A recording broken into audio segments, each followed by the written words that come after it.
নাম বলছিলেন আপনার? আলেয়া। আলেয়া আক্তার। শুরু করেন আপনি ছোটবেলা থেকে, যেখান থেকে মনে আছে আপনার। আমার জন্ম ঢাকাতে। আচ্ছা। ঢাকাতে আমরা 5 ভাই বোন।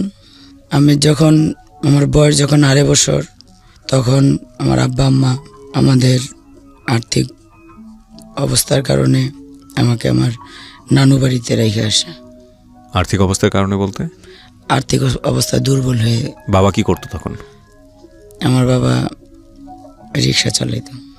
আপনি তখন মানে ভাই বোনদের মধ্যে কততম? 3 নম্বর। এবং আপনার আর্থিক সামহাও চালাতে পারতেছিল না, যে কারণে আপনাকে নানার বাসায় রেখে, মানে আপনার নানার বাসায় রেখে আসা হয়। আচ্ছা, খুব ছোটবেলা, নিশ্চয়ই আপনার মনে নাই? 2.5 বছর। 2.5 বছর মনে থাকার কথা না? হ্যাঁ, তারপর? ওই 2.5 বছর বয়স থেকে আমি আমার নানু বাড়িতে থাকি। ওখানে আস্তে আস্তে বড় হই। স্কুলে ভর্তি করে আমার নানু বাড়িতে আমাকে অনেক কাজ করতে হয়। গরু পালতে হয়েছে। তারপরে নানা ভাইয়ের সাথে কৃষি কাজ করতে হয়েছে। তারপরে সেগুলা বাজারে নিয়ে বিক্রি করতে হয়েছে। একটু বড় হওয়া যখন ক্লাস 2তে পড়ি, তখন আমার ছোট খালামণির বিয়ে হইল। আচ্ছা। সেই খালামণির বাসায়ও আমাকে অনেক কাজ করতে হইতো। আপনার খালামণির বাসায় পাঠিয়ে দিল আপনাকে? মানে না, খালামণির বাসা নানুর বাসা প্রায় পাশাপাশি ছিল। আচ্ছা। হ্যাঁ, এর মাঝে আবার আমাকে স্কুলেও যেতে হইতো। আচ্ছা। তো আস্তে আস্তে আমি যখন বড় হলাম, ক্লাস 5-এ উঠলাম, আমাকে গ্রামের বাড়িতে বিয়ে দিয়ে দিবে সবাই ধরলো বিয়ে দেওয়ার জন্য। কিন্তু আমি বিয়ে করব না বিদায় আমার কাকা আর দাদি আব্বা গ্রামে গেছে। তারা জানতো না যে আমি গাড়িতে লুকায় উঠে গেছি। ওইটা সিটের নিচে, পিছনে যে 5টা সিট থাকে, ওই 5টা সিটের নিচে আমি শুয়ে পড়ছিলাম। পিছনে যে সিটগুলো থাকে ওটার নিচে গুজে হয়ে শুয়েছিলাম, যাতে আমাকে না দেখে। যখন গাড়ি অনেক দূর আসলো, এক জায়গায় থামাইলো, তখন এসে আমি কাকাকে বললাম যে কাকা আমি বাথরুমে যাব। তখন তারা আমাকে দেখে যে আমি আসছি গাড়ির মধ্যে। তখন বাবা অনেক রাগ করলো যে এখন তুই চলে যাবি, ঢাকা যাবি, আমি এমনি চালাইতে পারি না, সংসার চালাতে পারি না, তো এখন আবার কি করব।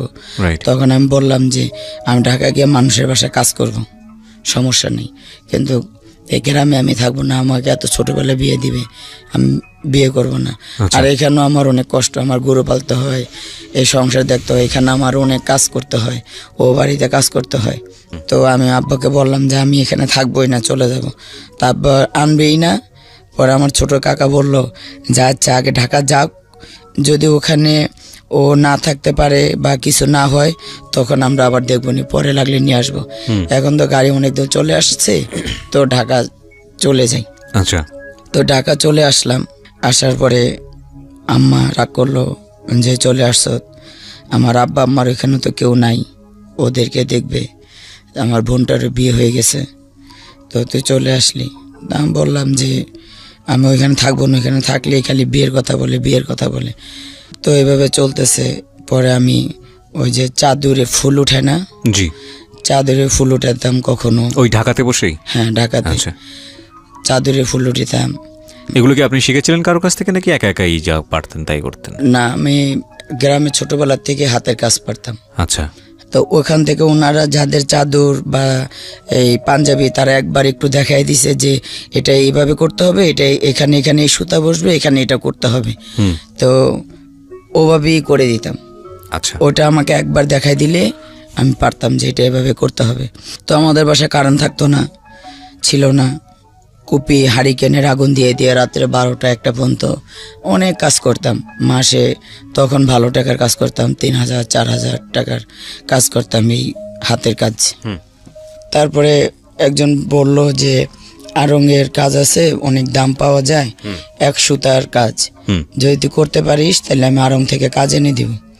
আমি বললাম যদি স্যাম্পল দেখাইতে পারেন আমি করে দিতে পারবো। তো ওখান থেকে এক একটা চাদর করতাম, চাদর নিতাম, 7000-5000 টাকা মজুরি দিত। 2টা বালিশের কভার, একটা চাদর, এটা হলো 1 সুতার ভরাট গোলাপ করতে হইতো। এক চাদরের কোনায় 5টা করে আর মাঝে 10টা, আর বালিশে করতে হইতো কোনোটা 4টা, কোনোটা 3টা, কোনোটা 5টা, ছোট ছোট করে। এগুলো এক সুতা দিয়ে বিভিন্ন কালারের সুতা, এক একটা ফুলে, এক একটা পাপড়িতে, এক একটা পাতায় এক এক কালার বসান লাগতো। আচ্ছা, ওই সুতাগুলো ম্যাচিং করে করে ওই কাজগুলো করে দিলে মানে তখন আপনার লেখাপড়া আপনি বন্ধ করে দিলেন? হ্যাঁ, লেখাপড়া আমার বন্ধ হয়ে গেল। তো যখন এভাবে কাজ করতেছি, সংসারে একটু সাপোর্ট দিতেছি, 2-3 বছর গেছে, তখন একজন বলল যে ফার্ম গেট তেজকনিপাড়া একটা স্কুল আছে, ওইখানে নাইট স্কুল, আচ্ছা ওখানে বিনা পয়সা পড়ানো হয়, আচ্ছা, তুই ইচ্ছা করলে ওখানে গিয়ে পড়তে পারিস। তখন আমি বললাম যে আমি তো অত দূর চিনি না, বা ওই স্কুলে কীভাবে গিয়ে ভর্তি হইতে হয় আমি জানি না, আমাকে যদি নিয়ে যাস। কয়, ও বললো যে আমি তো ওখানে পড়ি, আমার সাথে যাস, গেলেই ভর্তি করে নিবে। আম্মাকে বললাম, আম্মা কিছুটা রাজি হলো, আব্বা মোটেই রাজি হলো না, যে না। আর আব্বা, আমি ওখান থেকে আসার পর আব্বা আমার সাথে ভালো করে কথা বলতো না। আচ্ছা, তো কথা বলতো না, আমি তাকে বিছনা করে দিলে সে ঘুমাতো, সে যখন যা দিতাম শুধু ভাত বেড়ে দিলে আব্বা খাইতো না, আমার সাথে কথা বলতো না। তো এটা নিয়ে আমার মনে অনেক কষ্ট, অনেক। আমার ছোটো বোনটাকে যখন আব্বা আদর করতো, টাকা দিত কোলে নিয়ে, তখন আমার কষ্ট লাগতো, আমি কান্না করতাম চুপে চুপে। আব্বা আমাকে কোনো হেল্প করতো না। তো মাকে বললাম, মা বললো যে নাইট স্কুল, রাত্রে আবার অত দূর থেকে, মেয়ে মানুষ, তুই কীভাবে আসবি?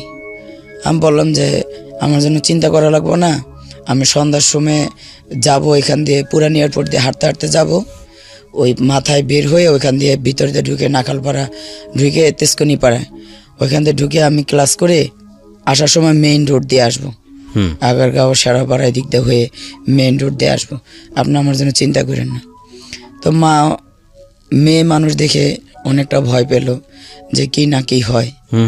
তো আমি বললাম যে আমার জন্য কোনো চিন্তা করেন না, আর আমি তো একা আসবো না, অনেকে এখানে পড়ে যারা যারা, তাদের সাথে আসবো, আর না হইলে আমার জন্য চিন্তা করবেন, আমি আসতে পারবো। আব্বা বললো, মা বললো আমি তো কোনো গাড়ি ভাড়া দিতে পারবো না।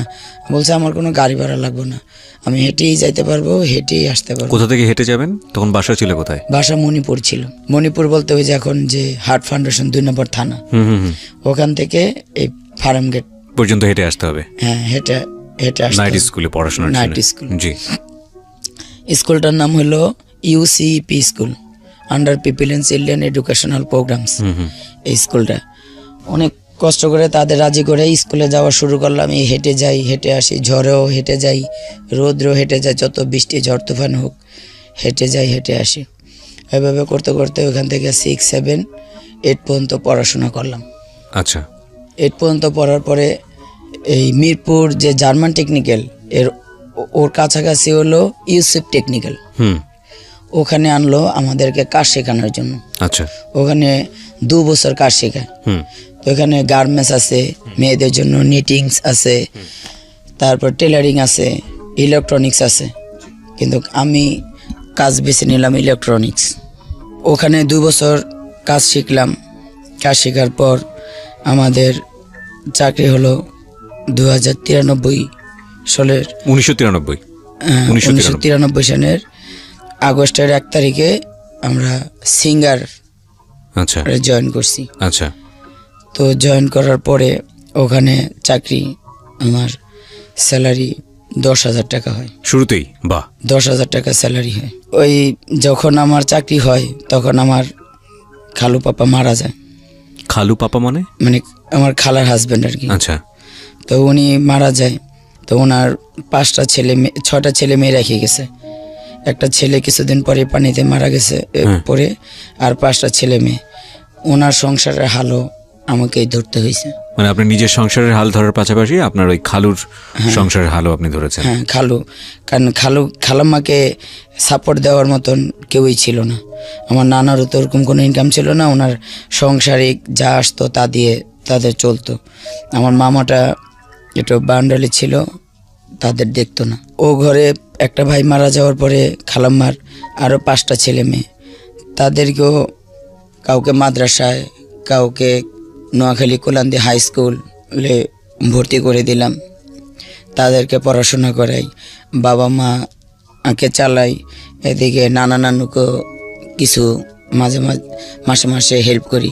কারণ 93 সালে 10,000 টাকা মোটামুটি অনেক। আমি ঠিক চাকরি শুধু করতাম না, এর পাশাপাশি বাসায় এসে তারপরে অফিসে লাঞ্চ আওয়ারে, তারপরে অফিসে যাওয়ার আগে, বন্ধের দিন আমার হাতের কাজ চলতোই। আমি আড়ঙ্গের কাজ করতাম, বেশিরভাগ পাঞ্জাবি আর চাদর। তার মানে আপনি চাকরি করে ইনকাম করতেন, পাশাপাশি আপনি বুটিকের কাজ করেও ইনকাম করতেন? হ্যাঁ, ইনকাম করতাম, আচ্ছা যাতে সবাইকেই সাপোর্ট করতে পারি। আচ্ছা। এভাবে করতে করতে আমার খালাতো বোনটাকে দাখিল মানে ইন্টারমিডিয়েট, যেটা আরবি লাইনে মানে মাওলানা কি বলে, ওটা পাশ করাইলাম। আপনি করিয়েছেন। আজকের এই জীবন গল্প, আলেয়ার যে জীবন গল্প, সেটা আপনাকে অন্যরকম একটা অনুভূতির মধ্য দিয়ে নিয়ে যাবে। শুধু এতটুকুই বলতে পারি, কজ আমি তো কিছুটা সামারি জানি এবং বাকিটুকু আপনারা আজকে জানবেন। আমি শুরুতেই আপনাদেরকে বলবো যে এই অনুষ্ঠানটি একযোগে প্রচার করা হচ্ছে আমাদের ইউটিউব চ্যানেলে, ঢাকা FM 90.4 নামে আপনি সার্চ দিলেই আমাদের চ্যানেলটি পাবেন।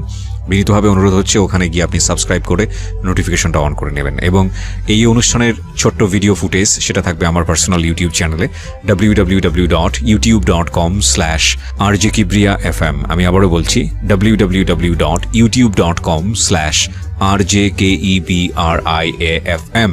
চ্যানেলটি আছে কিবরিয়া আরজে নামে, ওখানে গিয়ে অবশ্যই আপনারা সাবস্ক্রাইব করে বেল বাটনটি অন করে নেবেন, তাহলে আজকের যিনি গেস্ট আছে তাকে দেখতে পাবেন। জি আলে, আমরা যেখানটায় ছিলাম যে আপনি দাখিল পাশ করিয়েছেন আপনার খালাতো বোনকে, তারপর? ওরা 5 ভাই বোন, তো বড়টাকে দাখিল পাশ করাইছি।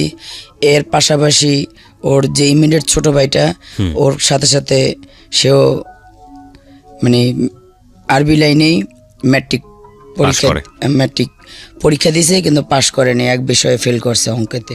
আচ্ছা। হ্যাঁ, তো আর বাকি যে 3টা ওরাও পড়ছে। কেউ ছোট যে মেজো ভাইটা আমার খালাতো ভাই, তাকে কোরআনে হাফেজ বানাতে চাইছিলাম, সে 17 পারা পর্যন্ত পড়ে আর পড়েনি। আর ছোটটা ও ক্লাস 8 পর্যন্ত পড়াইছি। তারপরে আরেকটা বোনকেও ম্যাট্রিকে আনছি, ওটাও আর পড়েনি।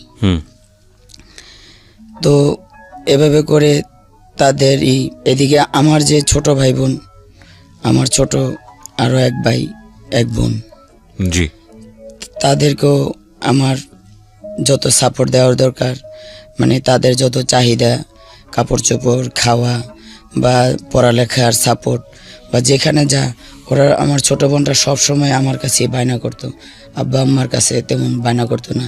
আমার ওই জামাটা পছন্দ, আপা আমার ওই খাবারটা পছন্দ। তো এগুলা যার যার চাওয়া সবসময়, যেহেতু ওই সময় আমার ইনকামই বেশি সবার থেকে। তো এর ভিতরে আমার বড় ভাই বিয়ে করে, সেও বেকার। আচ্ছা। তো বিয়ে করার পরে আমার বড় ভাইয়ের কোনো চাকরি নেই। তো আমার সিঙ্গারে সব সুপারভাইজার বসেরা খুব ভালোবাসতো আমার কাজ দেখে।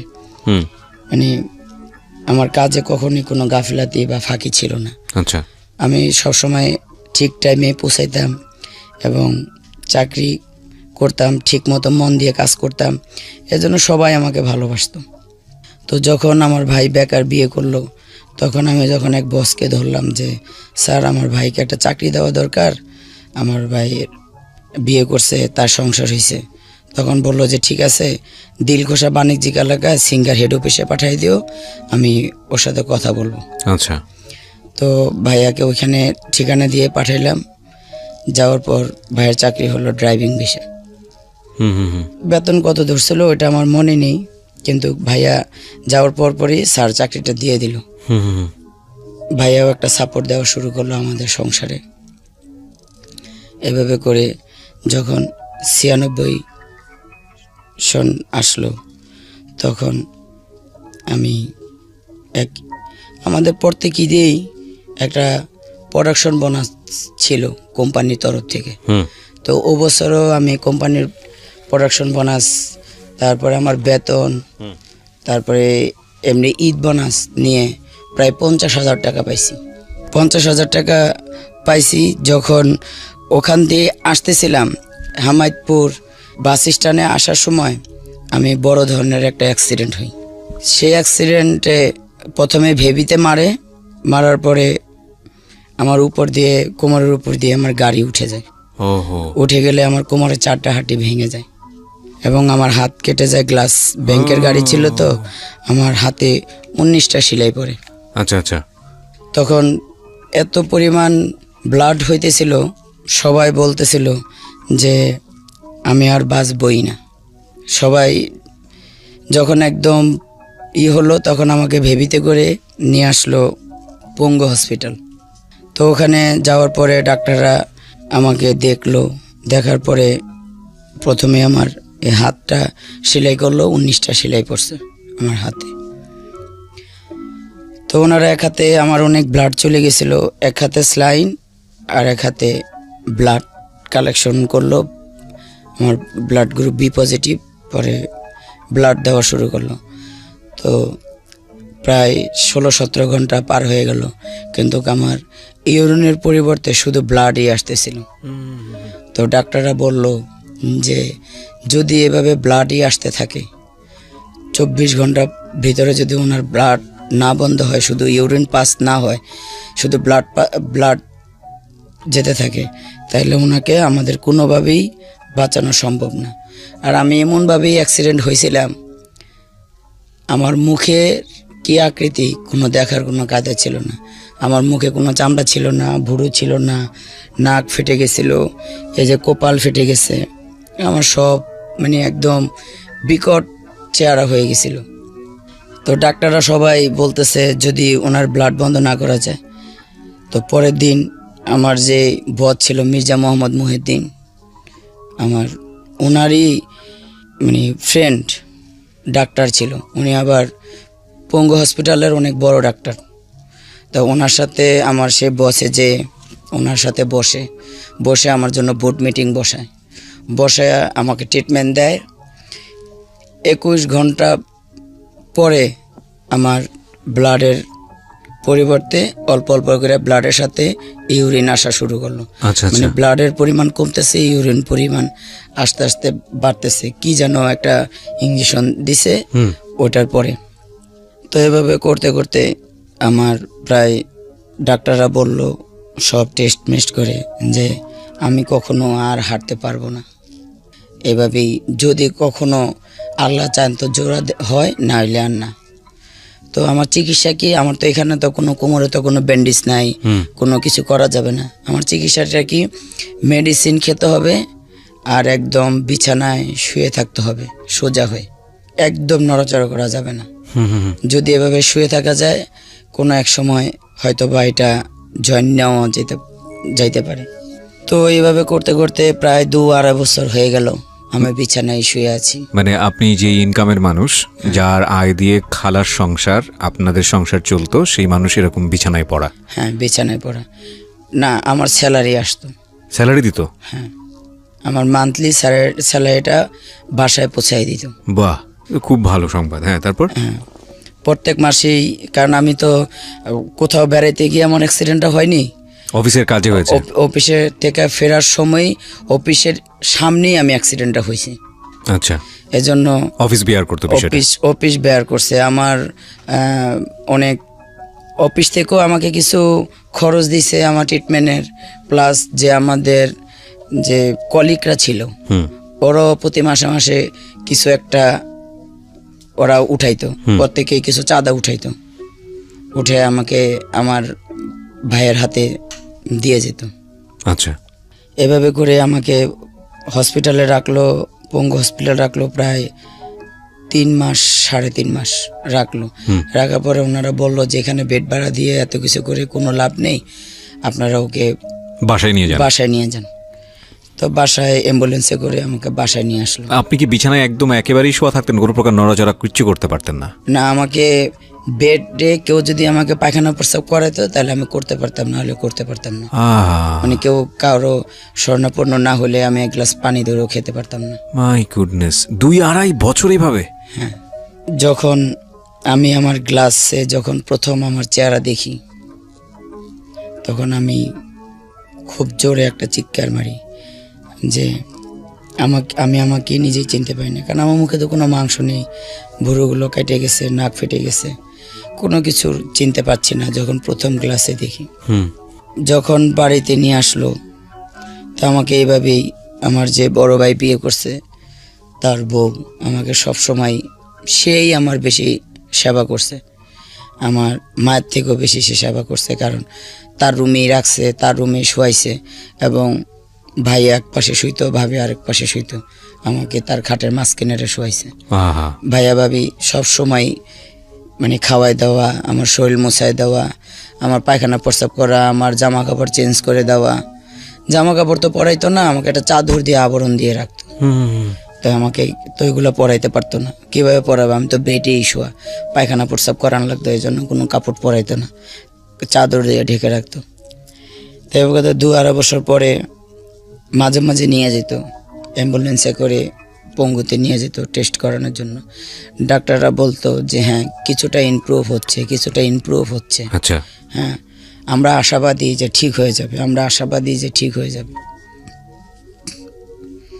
তো আমি এভাবে করে যখন 2.5 বছর প্রায় হলো ডাক্তারদের এখানে আসলাম, ডাক্তাররা বললো যে এখন মোটামুটি সুস্থ, হাঁটতে পারবে, কিন্তু কারো কাঁধে ভর দিয়ে, আচ্ছা, কোনো ক্রেস না, ওই যে ক্রেস দেওয়া যাবে না, আচ্ছা, কারো কাঁধে ভর দিয়ে ক্রেস ইউজ করা যাবে না। বুঝতে পেরেছি। হ্যাঁ, দুজনে কাঁধে ধরবে, এই 1 মিনিট, সকালে 1 মিনিট, দুপুরে 1 মিনিট, বিকালে 1 মিনিট, 1 মিনিটের বেশি না, ঘড়ি ধরে 1 মিনিট, ওই ঘরের ভিতরে, বাইরে না, উঁচু নিচু জায়গায় না, সমান জায়গায়। আচ্ছা, এভাবে করে 6 মাস ওকে প্রতিদিন 1 মিনিট 1 মিনিট করে করবে। পরে আল্লাহর রহমতে 6 মাস করার পরে এই পঙ্গুতে আমাকে নিল না, ওইখানকারই যে ডাক্তার ছিল ওনার চেম্বারে নিয়ে গেল, ডাক্তার মেহেদি। হুম, ওনার ওইখানে নেওয়ার পর উনি সব চেক টেক করলো, সব টেস্ট করলো, করার পরে বললো যে এখন ভালোই আলহামদুলিল্লাহ, তবে ওনাকে কখনো বিয়ে শাদী দিয়েন না। কখনো বিয়ে শাদী দিয়েন না? না, আচ্ছা, উনি যদি বিয়ে শাদী দেন ওনার সমস্যা হবে। এই সমস্যাটা কি সমস্যা সেটাই বলেছিল? হ্যাঁ, বলছে যে উনি কখনো স্বামী স্ত্রী সঙ্গ করতে পারবে না, মানে স্বাভাবিক যে সম্পর্কটা সেটা হতে পারবে না। হ্যাঁ সেটা করতে পারবে না। তো এটা বলার পর তো আমি কি করব, সবাই নিয়তিকে তো মেনে নেই, আমিও নিয়তিকে মেনে নিয়ে আস্তে আস্তে একটু সুস্থ হয়ে আবার কাজে জয়েন করি। সিঙ্গারে জয়েন করেন? হ্যাঁ, সিঙ্গারি আবার জয়েন করি। যখন আমার জয়েন করার পরে 6 মাস পরে আমাদের এলাকারই একটা ছেলে, ওদের বাড়ি বরিশাল পটুয়াখালীতে, কিন্তু ওর ছোট ভাইয়ের বাসায় বেড়াতে আসছিল আমাদের পাশেই, হুম, ওরা ভাড়া থাকতো। সেখানে আসার পরে ওই লোকটা আমাদের বাসায় বিয়ের কথা বলছে। এখন ছেলেটা ভালো না, ছেলেটা ভালো না, একটু 2 নাম্বারই কাজ করতো, তো যার জন্য আমাদের বাসা থেকে কেউ বিয়ে দিবে না। এর ভিতরে আমার আবার যে বড় ভাই, তার ওয়াইফের আবার গল ব্লাডারের ব্যথা উঠছে, 10 নম্বর জেনারেল হসপিটালে ভর্তি করছে। আমি ওখানে গেছি, ভাবি সরাসরি অফিস থেকেই ভাবিকে দেখতে হসপিটালে আসছি, ভাবির অপারেশন। তো ভাবির অপারেশন হলো রাত্রে, আমি ভাবির কাছেই ছিলাম। সকালে যখন আমি অফিস থেকে যাচ্ছি 10 নম্বর গোলচক্কর যাওয়ার সময়, ওই লোকটা ঢাকা ভার্সিটির যে শামীম আহমেদ, শামীম ছিল না এক সময় খুব নাম করা, ওনাকে নিয়ে আরেকটা লোক নিয়ে, আর ওই লোকটা আমাকে আসছে এসিড আর পিস্তল ঠেকায় আমাকে, আগে এখন তো মিশুক চাল, আগে ভেবি ট্যাক্সি চলতো না, হুম, হুম, সেই ভেবি ট্যাক্সিতে করে আমাকে দুই দিকে দুজনে ধরে উঠায় নিয়ে গেল একদম নারায়ণগঞ্জ। আপনাকে নিয়ে গেল? হ্যাঁ, নারায়ণগঞ্জ নিয়ে গেল এক মহিলা মাস্তানের বাসা, ওই মহিলাও মাস্তান। ওইখানে নিয়ে যাওয়ার পরে ওরা আমার সাথে অনেক করে জোর করে এক কাজী এনে কাজীর মাথায় পিস্তল ঠেকাইয়া, তো আমি তো হাউমাউ করে চিৎকার পেরে কাঁদতেছি, আমি বাড়িতে যাব, বাড়িতে যাব। আপনি বলতেছিলেন ওই সময় যে আপনার এমন কিছু শারীরিক সমস্যা আছে যেখানে সব বলছি, বিশ্বাস করে না? না, বিশ্বাস করেনি। বিশ্বাস করছে, বলছে অ্যাক্সিডেন্ট হয়েছে, ভালো হয়ে গেছে, এটা কোনো সমস্যা না। পরে ও নিয়ে গেল, বলল যে, ও বলতো যে আমি মনে মনে এরকম একটা সুন্দর লম্বা চূড়া এরকম একটা মেয়ে খুঁজছি। আমার তো অবশ্যই এখন আমার গায়ের রং কালো হয়ে গেছে, আমি একদম হলুদ ফর্সা ছিলাম, অনেক সুন্দর ছিলাম। তো ছেলেটার নাম কি ছিল? হ্যাঁ, ছেলেটার নাম কি ছিল? ছেলেটার নাম ছিল রফিকুল ইসলাম সবুজ। সবুজ, আচ্ছা, তারপর? তো ওখানে আমাকে নিয়ে গেল, নিয়ে যে সেই ওই ইকে নিয়ে কাজীকে আইনলো, কাজী বিয়ে পড়াবেই না, গার্জিয়ান চায়, বাবা মা চায়। আমার কান্নাকাটি দেখে ওনারও মায়া হলো, আমাকে সে বিয়ে করাবেই না। পরে ওই পিস্তল ঠেকায় ওই লোকটাকে বলল যে শালার বেটা, শালা তোরেই মেরে ফেলাম, তুই বিয়ে করা। পরে তো উনি অনেক করে বিয়ে করাইলো। বিয়ে করানোর পরে ওখানে আমাকে 3 মাস আটকায় রাখলো। আপনারা শুনছেন আলেয়ার জীবন গল্প। আলেয়ার যে জীবন গল্প সেটা শুরু হয়েছে মাত্র, এতটুকুতেই আসলে গেজ করার কোনো সুযোগ নেই যে উনি আসলে কোথায় দাঁড়িয়ে আছে আজকে। আশা করছি শেষ পর্যন্ত আপনারা শুনবেন। আমরা ছোট্ট একটা বিরতির পর আবারও ফিরে আসছি। এই ফাঁকে আপনাদেরকে মনে করিয়ে দিচ্ছি, আলেয়ার একটা ভিডিও ফুটেজ আমি আমার ইউটিউব চ্যানেলে দিয়েছি, আপনারা চাইলে ওখানে এসে ওনাকে দেখতে পারেন। আমার ইউটিউবের ঠিকানা হচ্ছে www.youtube.com/RJ Kibriya FM, RJKEBRIAFM। চ্যানেলটি আছে কিবরিয়া আরজে নামে। ওখানে গিয়ে অবশ্যই আপনি সাবস্ক্রাইব করতে ভুলবেন না, এবং সাবস্ক্রাইব করার পাশাপাশি আপনি যে কাজটি করবেন, বেল যে বাটনটি আছে ওটা অন করে দেবেন। তাহলে আমি যে কন্টেন্টটি ওখানে দিই না কেন, সঙ্গে সঙ্গে আপনি আপনার সেলফোনের মাধ্যমে জানতে পারবেন এবং আপনি সবার আগেই দেখতে পারবেন। হ্যাঁ, আলে আমি যেখানটায় ছিলাম, কথা না বাড়িয়ে আপনার কাছে আমি আবারও ফিরছি। 3 মাস আমাকে ওখানে যখন আটকায় রাখলো, এদিকে আব্বা আম্মা ভাই বোন সবাই আমাকে খোঁজাখুঁজি করে, আমি কোথায় আছি, কিভাবে আছি, সবাই সবভাবে খোঁজে, কোনোভাবেই পায় না। তো ওনারা খুঁজতে খুঁজতে কী করবে, 3 মাস পর যখন আমি বাসায় ওই আমাদের পাশের বাড়িতে যে ওর ছোট ভাই ভাড়া থাকে, ওদের বাড়িতে আমাকে নিয়ে আসলো। নিয়ে আসার পরে আব্বা আম্মা ভাই বোন সবাই জানলো যে আমি ওখানে আছি বা ওখানে আসছি। তো ওনাদের ধারণা, এখনও অবধি ওনাদের ধারণা যে আমি মনে হয় আমার বিয়ে হবে না, ডাক্তাররা বলছে বিয়ে দিতে না। ওনাদের ধারণা আমি ওই লোকটার সাথে চলে গেছি নিজ ইচ্ছায়। আসলে না, আমি যাইনি, আমাকে উঠায় নেওয়া হয়েছে, এটাই সত্য। আদৌ বাবা মাকে বিশ্বাস করাইতে পারি নাই যে আমি যাইনি। যাকে আমি দেখি নাই, কখনো চিনি না, তার সাথে আমি কিভাবে প্রেম করব আর কিভাবেই যাব। তো যাই হোক, ওখানে আসলো। আনার পর আমাদের ওখানে তার সাথে তো আমার ওই 3 মাসে কোনো কথা হয় নাই, বা স্বামী স্ত্রীর যে সম্পর্ক সেটাও হয়নি। তো যখন এর ভাইয়ের বাসায় আসলো, তো সে আমাকে হাত পাও বেঁধে যেভাবে র্যাপ করে, এভাবেই সে আমার সাথে সহবাস করলো। তো সহবাস করার সময় আমার অনেক ব্লিডিং হইতেছিল। তো তখন তার ছোটো ভাইয়ের বউকে আর ছোটো ভাইকে ডাকলো। পরে আমাকে হসপিটালে নিয়ে গেল। হসপিটালে আমার যে আগে অ্যাক্সিডেন্ট হয়েছে বা ডাক্তার বিয়ে করতে না করছে, এগুলো কিছুই বলেনি। বলল যে ফার্স্ট টাইম তো, তাই এই অবস্থা। তো ওনারা মেডিসিন দিল, প্রায় 7-8 দিন পর ভালো হয়ে গেল। তো এখানে উনি আমাকে রাখলো না, আর আমিও আর আমার জবে ফিরে যেতে পারলাম না। উনি আমাকে এখান থেকে নিয়ে গেল সে বরিশাল। তো মানে বাবা মাও তখন আপনাকে কোনো সাপোর্ট দিচ্ছে না? না, বরিশাল নিয়ে গেল। তো বরিশাল নিল, ওখান থেকে ও আমাকে সবসময় চোখে চোখে রাখে। যখনই আমি বলি চলে যাব, তখন ও বলে যে আমার বড় ভাইয়ের একটা মেয়ে হয়েছে, স্বর্ণালী। তো বলে যে তোমার ভাইয়ের মেয়েটারকে আমি চুরি করে নিয়ে বিক্রি করে দেব যদি তুমি চলে যাও। হ্যাঁ, আর তোমার যে ভাই, সে তো আমাদের এখান দিয়ে, আমাদের আড্ডাখানার এখান দিয়ে যায়, তো ওখান দিয়ে ওর ধরে ওর পাও 2টা কেটে দেব। মানে ও কি খুব মাস্তান ছিল? ডাক সাইডে মাস্তান ছিল। আচ্ছা। ও সব রেকর্ডই খারাপ ছিল, কোনো রেকর্ডই ওর ভালো ছিল না। ও নেশা করতো, হিরোইন খাইতো, ছিনতাই করতো, সব ধরনের খারাপিও ছিল। শুধু আপনি সুন্দর দেখতে, এই কারণে সে তার চোখে পড়েছেন, যে কারণে সে এই কাজটা করেছে। জি, এটা বলার কোনো মানে আমি অস্বীকার করছি না যে ভদ্রমহিলা কত সুন্দর ছিলেন ওই সময়টাতে। মাশাআল্লাহ, আল্লাহ প্রত্যেকটা মানুষকে সুন্দর করে তৈরি করেছেন, এ ব্যাপারে কোনো সন্দেহ নেই।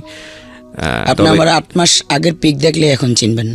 এবং ভদ্রমহিলা আসলেই অনেক বেশি সুন্দর। তার একটা উদাহরণ আছে, এবং আপনারা যারা যদি ইউটিউবে আসেন তাহলে দেখলে বুঝবেন। আজকে ওনার গল্পের কোনো একটা পর্যায়ে ওনার মেয়ে আজকে এখানে যুক্ত হবে। উনি মাত্র ইন্টারমিডিয়েটে পড়ছে, এবং ওনার মেয়েকে দেখলে কিছুটা টাচ পাওয়া যায়, কারণ ওনার চেহারার আদলে ওনার মেয়ের চেহারা, এবং মাশাআল্লাহ শি ইজ রিয়েলি বিউটিফুল। এবং আপনি চিন্তা করে দেখেন এই রকম সুন্দর একটা মেয়ে যে গার্মেন্টসে কাজ করছে ওই সময়, ওনার মেয়েকে দেখলেও যদি আপনি কিছুটা টাচ মানে আঁচ করতে পারবেন যে ওনার সৌন্দর্যের ব্যাপারটা, সে এরকম একটা মাস্তানের চোখে পড়েছে, এবং তাহলে কি হতে পারে। তো আমি যেটা বলছিলাম যে ভিডিও ফুটেজটা শুধু আমার ইউটিউব চ্যানেলে থাকবে, আপনারা চাইলে ওখানে এসে দেখতে পারেন। ইউটিউবের ঠিকানা হচ্ছে www.youtube.com/rjkebria.fm। আমি আবারও বলছি www.youtube.com/rjkebria.fm। মানে আমি যেটা বলতে চাচ্ছি, ওনার মেয়েকে দেখলে আপনি আজ করতে পারবেন যে উনি আসলে ওই বয়সে কতটা সুন্দর ছিলেন। জি, তারপরে উনি মেরে ফেলার হুমকি দিচ্ছে। হ্যাঁ, উনি আমাকে বরিশাল নিয়ে গেল। তো সেখানে আমাকে রাখলো। আমি যখনই বলি চলে যাব, তখনই উনি আমাকে এই হুমকি দেয়। ওনার গ্রামের বাড়ি বরিশাল, ওখানে তো আমাকে কেউই চিনে না। আমি ওনার সুবাদে তো গেছি। জি। তো উনি করে কি, ওখানে গিয়ে উনি তো বিভিন্ন নেশাপানি করে, তারপরে জুয়াও খেলে। তো একদিন রাত্রে 2:30 বাজে, উনি আসে না। আমি রুমে একা একা বসে আছি। তো উনি আসার পরে আমি যখন ওনাকে বললাম যে আপনি যেভাবে এগুলা করতেছেন, আমি এখানে কার দৌলতে আছি, আপনি আমাকে যেভাবে বিয়ে করেন, আমি তো আপনার স্ত্রী বর্তমানে। তো আপনি একে খারাপ কাজ করেন। আমি আপনাকে বলছি চলেন আমরা গার্মেন্টসে চাকরি করি, বা আমি যে সিঙ্গার চাকরি করতাম, আমার সিঙ্গার চাকরি করতাম, এটা গার্মেন্টস না, এটা সিঙ্গার ইলেকট্রনিক্স, যেটা কালার টেলিভিশন বিসিটি আগে হইতো, বিসিপি, সেটাই আমি বানাইতাম। কালার টেলিভিশন, কালার সেট করা, তারপরে পার্টস করা, তারপরে মানে আমরা যে টিভিটাই তৈরি করতাম, জি, ওইটাতে আমি চাকরি করতাম, এটা গার্মেন্টস না। হ্যাঁ, তো ওকে বলতাম যে চলো আমরা তোমাকে একটা গার্মেন্টস, আপনাকে একটা গার্মেন্টসে ঢুকিয়ে দেবো, আর আমি যাই দেখবো আমার ওই চাকরিটা আছে কিনা, যদি না থাকে তাহলে আমরা দুজনেই গার্মেন্টস চাকরি করব। চলো, কে খারাপ পথ চায়, সবাই ভালো পথ চায়, ভালোটা চায়।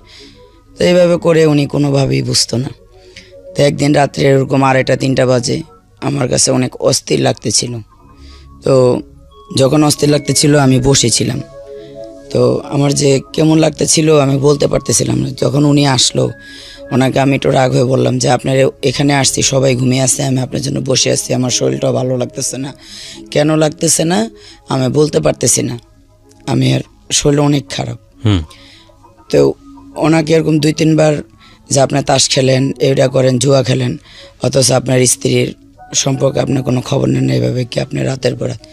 উনি করলো কি, একটা লাঠি আর একটা কাঁচি, ওই যে এই গরুর ঘাস কাটে না, সে কাঁচি আর লাঠি, আগে প্রথমে কতক্ষণ লাঠি দিয়ে আমাকে ইচ্ছা মতন বাইরে এলো, সেই লাঠিটা ভেঙে গেল।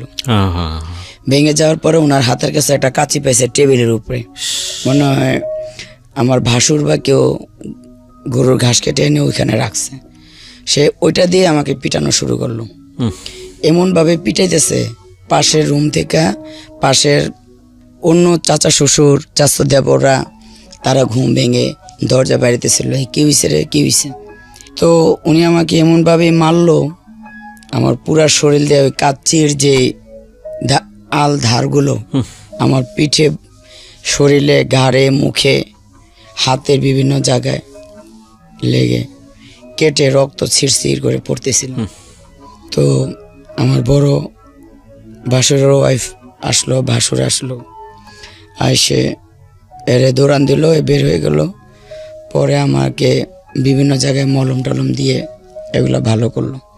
তো ওখানে থাকতে থাকতে কিছুদিন, অনেক দিন, প্রায় 3-5-6 মাস পরে আমার মনে হলো যে আমার বাচ্চা কনসেপ্ট করছে। আচ্ছা। তো আমি আমার বড় যাকে বললাম যে বুয়া আমার জানি কেমন লাগে। তো বললো যে কেমন লাগে, আমি জানি না, আমার শরীরে একটু সমস্যা দেখা দিছে। তো উনি একটা ডাক্তারের কাছে আমার যা নিয়ে গেল, আমার হাজব্যান্ডকে বললো, আমার হাজব্যান্ড নিল না। আমার বাসুর আমার যাকে বললো যে তুমি নিয়ে যাও। পরে আমার যা আমাকে নিয়ে গেল, নিয়ে যাওয়ার পরে ইউরিন টেস্ট করার পরে ধরা পড়লো যে আমার বাবু পেটে। এই বাবু পেটে আমার আসলো। আসার পরে যখন বাবুর বয়স, পেটের বয়স 8 মাস, তখন আমি ঢাকা আসি। কেন আসেন? বাচ্চা ডেলিভারির জন্য। আচ্ছা। আম্মুর বাসায় আসি। আম্মু উঠতে দিল না, কিন্তু আমি ওর এক আমার মামা শ্বশুরের বাসায় আর কি উঠি, আমার আম্মুর বাসার কাছাকাছি। যখন আমার একদম দিন তারিখ পরে আমি অনেক অসুস্থ হয়ে পড়ি, 9 মাসে পড়ে যায়, তখন এলাকার মানুষ ধরে আমার আম্মু আব্বুর কাছে দিয়ে আসে বাড়িতে। কিন্তু তাদের ওই একটাই রাগ, এত সুন্দর চাকরি, আমার এত সুন্দর চেহারা, বা আমি কেন এই কাজ করলাম। আসলে তাদেরকে আমি কখনোই বুঝাইতে পারি নাই, যেটা আপনি করেননি। আদৌ সে 93 সে 2000 সাল থেকে আদৌ পর্যন্ত, এত বছর আজকে 19 সাল চলে, আদৌ পর্যন্ত কাউকে আমি বিশ্বাস করাতে পারি নাই যে ওই বিয়েটা আমি করিনি, আমাকে জোর করে নিয়ে গেছে। কাউকে আদৌ বুঝাইতে পারিনি। তো তখন থেকেই তারা রাগ, আম্মা ঘরে উঠতে দিবে না। সে অনেক কষ্ট করে আমার বাসায় রইলাম। মেয়েটা প্রসব হলো, আম্মা বাসায়, ওই আম্মা সবসময় রাগারাগি করে। হ্যাঁ, এমন হাজব্যান্ড এরকম সেরকম, মানে অনেক ধরনের বকাবাজ্য, যখন সবসময় রাগারাগি করতেই থাকে। এরপরে আমার মেয়েটার যখন 3 মাস বয়স হয়, তখন শেওড়াপাড়া আংশুক গার্মেন্টস লিমিটেড, ওখানে আমি সিকিউরিটি গার্ডের একটা চাকরি নিই। Security guard? জি, সিকিউরিটি গার্ড বলতে যে মেয়েদের চেক করে না গার্মেন্টস ছুটি বা টিফিন টাইমে, ওগুলো আমি চেক। ওখানে ঢুকলাম, ঢোকার পরে আমার হাজব্যান্ড দেশ থেকে আসলো। আসার পরে আমি তাকে বললাম যে আমি তো গার্মেন্টসে ঢুকছি, আসো তুমিও ঢুকো। কয় না, গার্মেন্টসে চাকরি করে আমাকে পোষাবে না। উনি গেল ছিনতাই করতে গিয়ে মোহাম্মদপুর কি যেন জায়গাটার নাম, 7 নম্বর না যেন কি, এই ঢাকা মোহাম্মদপুর, এখানে গিয়ে যখন উনি ছিনতাই করে মানে আসতেছে, যখন পিছন থেকে মানুষ দৌড়ান দিল, তখন উনি রোড অ্যাক্সিডেন্ট করে মানে হসপিটালে নিতেই উনি মারা যায়। ও মাই গড! উনি তো মারা গেল। আপনি খোঁজ পেলেন কিভাবে?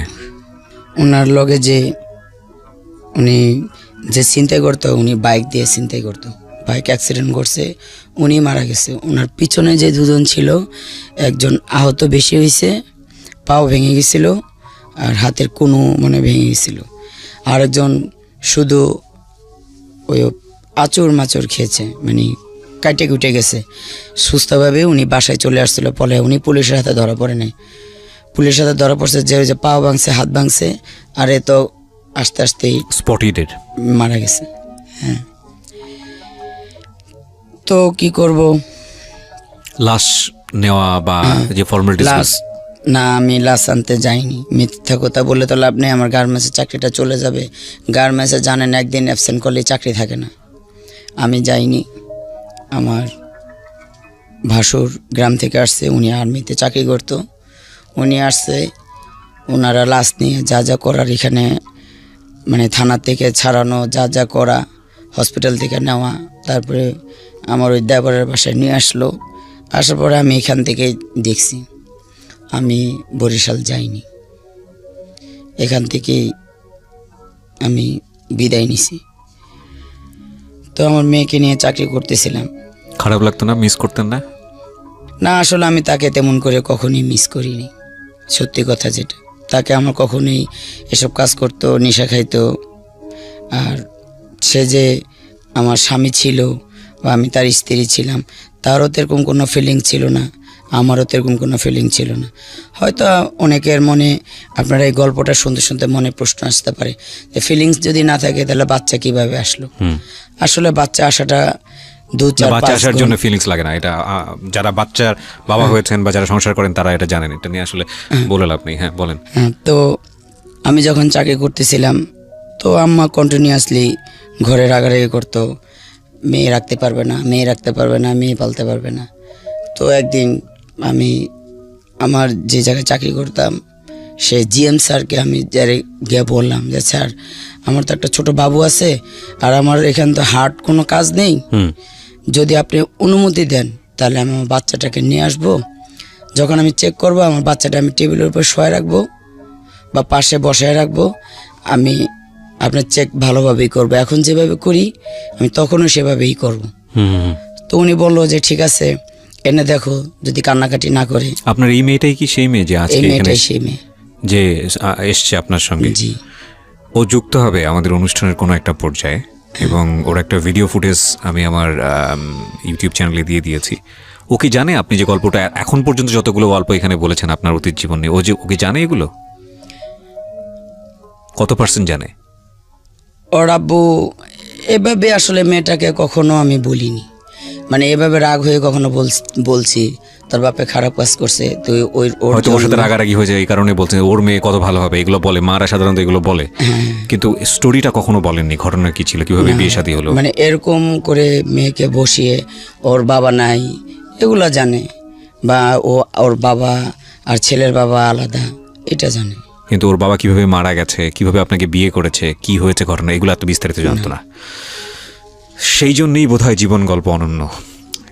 আমি এই পার্ট পর্যন্ত ওনার মেয়েকে আমি এখানে রাখিনি, কারণ আমার কাছে মনে হয়েছে যে ওনার মেয়ে যদি পাশে বসে থাকে হয়তো অনেক কিছু উনি ফিল্টার করবে। ওনার মেয়ে তখনই যুক্ত হবে যখন আসলে প্রয়োজন, এবং ওনার মেয়েকে সহ আমি ছোট একটা ভিডিও ফুটেজ, স্পেশালি ওনার কিছু গল্পের ভিডিও ফুটেজ আমি আমার চ্যানেলে দিয়ে দিয়েছি প্রিয় শ্রোতা, আপনারা চাইলে ওখানে এসে দেখতে পারেন। আমার চ্যানেলটির ঠিকানা হচ্ছে www.youtube.com/rjkibria.fm। আমি আবারও বলছি www.youtube.com/rjkebria.fm। চ্যানেলটি আছে কিবরিয়া আরজে নামে, প্লিজ ওখানে লাইক দিতে ভুলবেন না। তারপর তো জেমসের কাছে রিকোয়েস্ট করার পরে উনি রাখলো যে ঠিক আছে, বাচ্চা যদি বেশি বিরক্ত করে তখন চাকরি করতে পারবেন না, আর যদি বিরক্ত না করে তাহলে আমাদের কোনো সমস্যা নেই। তো পরের দিন থেকে বাবুকে নিয়ে গেলাম। তো বাবুকে নিয়ে গেলে বাবুটা তো অনেক সুন্দর ছিল, মার্শাল্লাহ দিলে অনেক কিউট ছিল।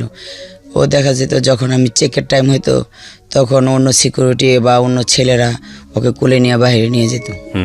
তো ওই সময় আমি চেক করতাম, গার্মেন্টসে যারা চাকরি করতো সব ছেলেরাই আমাকে বড় আপু ডাকতো, তো সবাই আমার বাবুটাকে আদর করতো, বাইরে নিয়ে যেত। ছোট ছিল, 3-4 মাস বয়স। তো এভাবে করতে করতে যখন আমার বাবুর বয়স 6 মাস হলো, আমি চাকরি করতেছি। তো একদিন আম্মার সাথে আমার একটু রাগারাগি হলো, ওই সেই একই সমস্যা, এরকম বিয়ে করলাম কেন, এরকম হলো কেন, মানে সে একই সমস্যা। চাকরি করতাম, ভালো ছিল, যা অভাব অনটন থাকলে সংসারে যা হয়। তো এভাবে করতে আম্মুর সাথে রাগ করে আমি বাসা থেকে ভোরবেলা বের হয়ে যেতেছিলাম। আমাদের এলাকার এক হুজুর, উনি নামাজ পড়ে বের হচ্ছে, তখন ওনাকে কাকা ডাকতাম। উনি বলল যে কই যাস মা এত সকালে? আমি বলি কই যাই, এই মরতে যাইতেছি। মানে কি, মানে প্ল্যান ছিল মারা যাবেন এরকম কোনো প্ল্যান ছিল নাকি? পরে ফজর নামাজের সময় তখনও ভালো করে পৃথিবী ফর্সা হয়নি, অন্ধকারই আছে। আমি আমার মেয়েটাকে কোলে নিয়ে যাচ্ছি, তখন গাউসিয়া মসজিদ থেকে ওই হুজুর বের হয়ে বলতেছে কই যাস মা এত সকালে? আমাকে মরতে যাই। তোরও বোকা ফাইজলামি করিস না। আমি ওই না কাকা, সত্যি সত্যি মরতে যাইতেছি। এখন সকালবেলা অনেক জোরে ট্রাক চলে, ট্রাকের নিচে মাথা দিয়ে 2 মাঝি মরে যাব। তো কাকা মাথায় আমার হাত বুলিয়ে বলতেছে বুঝছি ভাবি রাগ করছে না, আমার মার কথা বললো। চিন্তা আপনাদেরকে আগে থেকে? হ্যাঁ চিনি। তো কাকা আমাকে জোর করে তাদের বাসায় নিয়ে গেল। এর ভিতরে কাকা বলতেছে যে আমার কাছে একটা লোক আছে, তোরে বিয়ে দিয়ে দিই, সে বিয়ে করবে, তার ওয়াইফ অসুস্থ প্রায় দীর্ঘ 10 বছর ধরে। আচ্ছা, এই ইমামই বলতেছে আপনাকে এটা? হ্যাঁ। আচ্ছা, তো এখন তুই কি তাকে বিয়ে করবি? বিয়ে তো করতে হবে, এভাবে তার একা থাকতে পারবো না, আর কতদিন এভাবে একা থাকবো, বাচ্চাটাকেও মানুষ করতে হবে। পরে লোকটাকে ফোন করলো, লোকটা বলল যে আমার তো আজকে উনি বিদেশ লোক পাঠাইতো তখন, আমি তো অনেকগুলো লোক বিদেশ যাবে, আজকে আমার ফ্লাইট আছে, আমার আস্তে আস্তে আসর হবে। উনি ওনার নিজের প্রাইভেট কার চালাই আসলো। তো আসার পরে উনি আমাকে দেখলো, আমাকে দেখে ওনার পছন্দ হইলো। পরে আমি ওনাকে বললাম যে আমি তো শুনছি আপনার, আমাকে ওই কাকা যা বললো আর কি, তা আমি ওনাকে তাই বললাম যে আমি তো শুনছি যে আপনার ওয়াইফ নাকি অনেক সুন্দরী, আপনার ছেলে একটা মেয়ে, অনেক সুখী পরিবার, আপনার ইব্রাহিমপুরে বাড়ি আছে, 10 নম্বর রোডে গাড়ি আছে, নিজে প্রাইভেট কারে চলাফেরা করেন, তো আবার কেন বিয়ে করবেন? তো উনি বলল যে আমার স্ত্রী আজকে 10 বছর ধরে অসুস্থ, আমি অনেক দিন ধরে মেয়ে খুঁজি, কিন্তু ভালো মেয়ে সেরকম পাই না। তো আমি বললাম যে আপনার স্ত্রী যে অসুস্থ সেটা কি, সেটা প্রমাণ কি? তো উনি বলল যে আমার স্ত্রী যে অসুস্থ একটা কাগজ বের করে দিল, ওনার স্ত্রীর সিগনেচার একটা সাদা কাগজের উপরে ওনার স্ত্রী ওনাকে বিয়ে করার জন্য অনুমতি দিছে, এরকম একটা কাগজ আছে। যদি উনি আমাদের সংসারে চলার পরে যদি কোনো সমস্যা হয়, মানে বিভিন্ন কিছু লিখে উনি ওই কাগজটা আমাকে শো করলো। তা উনি আমাকে বলল যে আমাকে সে প্রশ্ন করলো যে তোমার কি দাবি? আমি বললাম আমার এমন কোনো চাহিদা নাই, আপনি যেখানেই রাখেন আমাকে 4টা ডাল ভাত দিলে চলবে, আর আমার এই মেয়েটাকে তার পড়ালেখা, তার বিবাহ, যেখানে যা করার সেটা আপনাকেই করতে হবে। বললো যে এটা কোনো সমস্যা না, এটা আমি মেনে নিছি। আমাকে আপনি যদি এটা মেনে নেন তাইলে আমি আপনাকে বিয়ে করব। আপনি না, যে কেউ আমার এই মেয়েটাকে মেনে নেবে আমি তাকেই বিয়ে করব। এদিকে আমার ভাই, আমি জানতাম না, আমার ভাই আমার জন্য একটা বিয়ে ঠিক হয়ে গেছে কোন নেবির সাথে। তো ভাই আবার ঝালকাঠি গেছে তার ওয়াইফকে নিয়ে, আমার ভাইয়ের শ্বশুর বাড়ি ঝালকাঠি। তো ভাই আবার এটা কাউকেই বলে যায়নি যে আমার বিয়ে ঠিক করে গেছে, এসে বিয়ে দিবে বা কিছু, তো এটা জানতাম না। তো ভাই আমার এখানে উনি যখন মাগরিবের পরে আবার আসলো, তো উনি আবার বলল যে আমি মেয়েটাকে আরেকবার দেখব, আমার কথা বলল। তো আমি গেলাম, যাওয়ার সময় আমার বোনটাকে নিয়ে গেলাম, যে বোনটা আজকে আসলো, আমরা তো 2টাই বোন, এই বোনটাকে নিয়ে গেলাম। তো উনি মার্কেট করে নিয়ে আসলো শুক্রবার দিন, জুম্মার নামাজের পর ওনার সাথে আমার বিয়ে হলো। আচ্ছা, ওনার ফ্যামিলির দিক থেকে কেউ ছিলেন নাকি না, শুধু কেউই উনি? ছিল না, শুধু উনি? আমার ফ্যামিলির দিক থেকে কেউ ছিল না, খালি ছোট বোনটা ছিল। আচ্ছা মা বাবা বা ভাই বোন কেউই ছিল না, শুধু ছোট আমার বোনটাই ছিল, আচ্ছা। আর কেউই ছিল না। তো বিয়ে হলো। উনি বিয়ের দিন একটা কথাই বলছে যে আমি যেখানে রাখবো সেখানেই তুমি থাকবে, আমার ফ্যামিলির সাথে বা আমার ছেলে মেয়ে বা আমার আত্মীয় স্বজনের সাথে আমায় কখন তোমাকে মিলিয়ে দিব সেটা আমার ব্যাপার। ও, তুমি কাউকে আমি না বলা পর্যন্ত আমার কোনো আত্মীয় স্বজন বা কারোর সাথে তুমি যোগাযোগ করার চেষ্টা করবে না বা দেখার চেষ্টা করবে না, কারণ আমার একটা ছেলে আর একটা মেয়ে, তারা পড়াশোনা করতেছে, তাদেরকে আমি সৌদি আরব নিয়ে গেছি, তাদেরকে ওইখানে পড়াশোনা করাইছি, ওখান থেকে হজ করাইছি, এখানে নিয়ে আসছি, সব মিলিয়ে জিলে ওরা আমার অনেক স্বপ্ন, অনেক আশা, ওদেরকে আমি অনেক বড় করব। মানে আপনাকে যে বিয়ে করেছে সেটা উনি আগের ফ্যামিলিতে জানায়নি, পুরো বিষয়টা গোপন রেখেছে, এবং এটা আপনি মেনেও নিয়েছেন। হ্যাঁ, কিন্তু গোপন রাখছে বলতে উনি বলছে আমার স্ত্রীর অনুমতি দিছে, ওই যে একটা অনুমতি পেপার আমাকে না, সেটা আপনি লিগেলি হয়তো আপনি মনে করছেন ঠিক আছে, এটা বৈধভাবে ঠিক আছে, কিন্তু ওনার ফ্যামিলির সাথে ডিসকাস করা, ওনার ফ্যামিলির সাথে এগুলো উনি উনি বলছে কিছু এখন করে কাউকে জানানো যাবে না, সময় অনুসারে আমি জানাবো, হ্যাঁ, আমি যখন জানাবো। প্রয়োজন হবে। এখন জানাইলে আমার ছেলে মেয়েগুলার পড়ার ব্যাঘাত ঘটবে, তাদের মন মানসিকতা নষ্ট হবে, আর এটা আমরা স্বামী স্ত্রী মিলেই এটা ডিসিশন নিছি।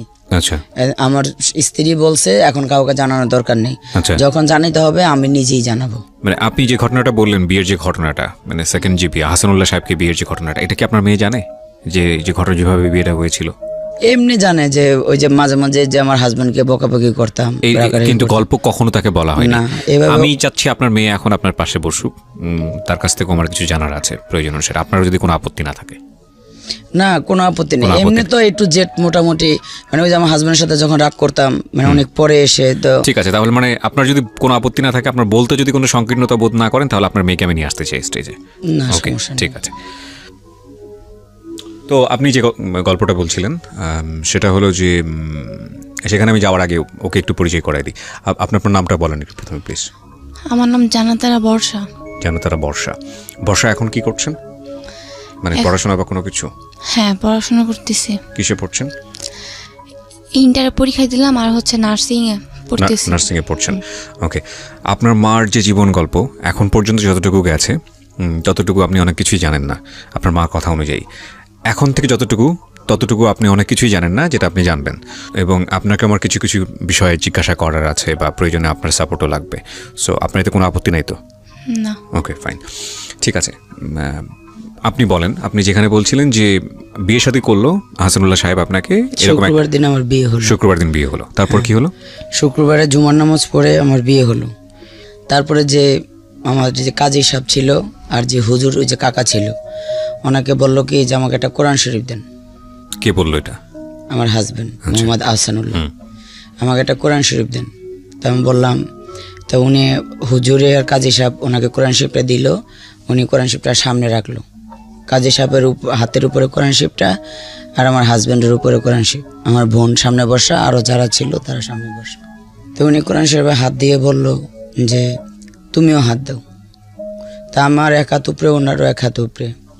উনি আমাকে বলল যে তুমি কথা দাও আমার সম্পদ তুমি কাউকে দিবে না। আপনার সম্পদ কাউকে দিবে না বলতে? বলতেছি, জি।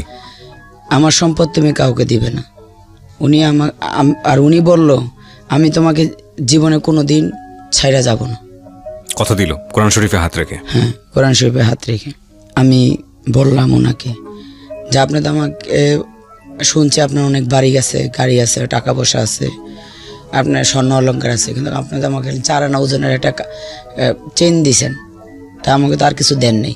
তা আমি আপনার সম্পদ কাকে কি দিব? আমার তো কোনো সম্পদই নেই। রাইট। হ্যাঁ, তো উনি বলল যে সবচেয়ে বড় সম্পদ হলো তুমি আমার। ওকে, ভদ্রলোকের সাথে আপনার বয়সের ডিফারেন্স কত ছিল? সরি, আমি যা ভেবেছিলাম তার থেকে এত বেশি রিভার্স করেছে যে হাসতে বাধ্য হচ্ছে আর কি। আপনার সাথে ওনার বয়সের পার্থক্য কত ছিল? উনি একজন ফ্রিডম ফাইটার, তাহলে বুঝতেই পারতেছেন ওনার সাথে আমার বয়সের ব্যবধানটা কত দূর হতে পারে। আচ্ছা, না কিন্তু ফ্রিডম ফাইটার তো অনেক অল্প বয়সে অনেকে আছে, এই জন্য জিজ্ঞেস করছিলাম।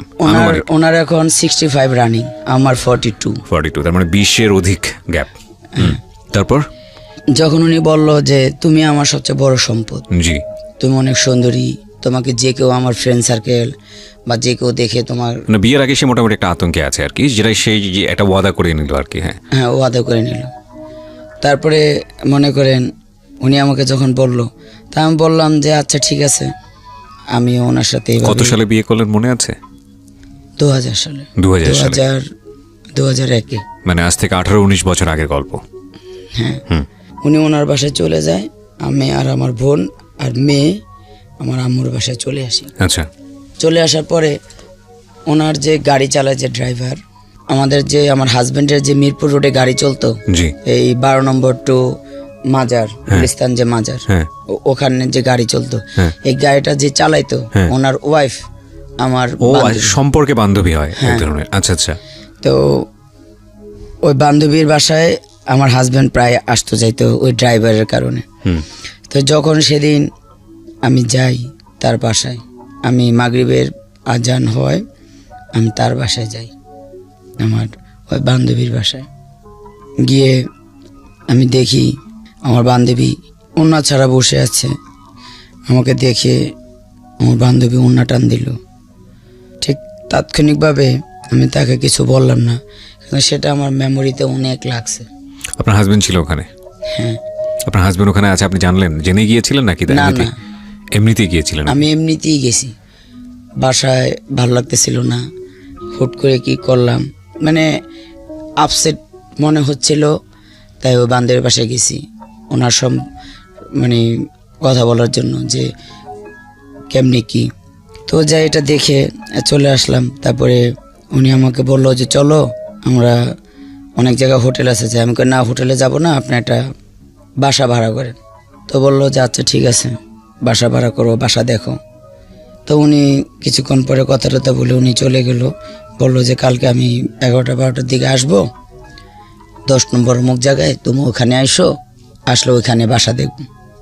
আমি ওইখানে সকালে গেলাম, যাওয়ার পরে 3-4টা বাসা দেখলাম, দেখে পছন্দ হলো না। পরে একটা বাসা 10 নম্বরে ফলপট্টির এখানে শমশেরের গ্যাজের পিছনে, এখনও গ্যাসটা আছে, তো ওটার পিছনে একটা বাসা, এক রুম সাবলেট ভাড়া দেয়।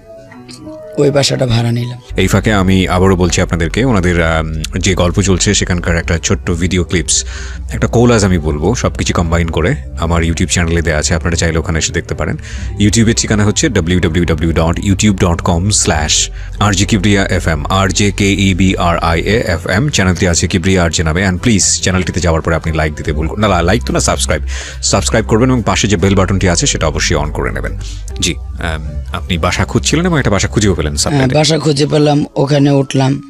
তারপরে আমার এখান থেকেই আমার জীবনের সংসার শুরু।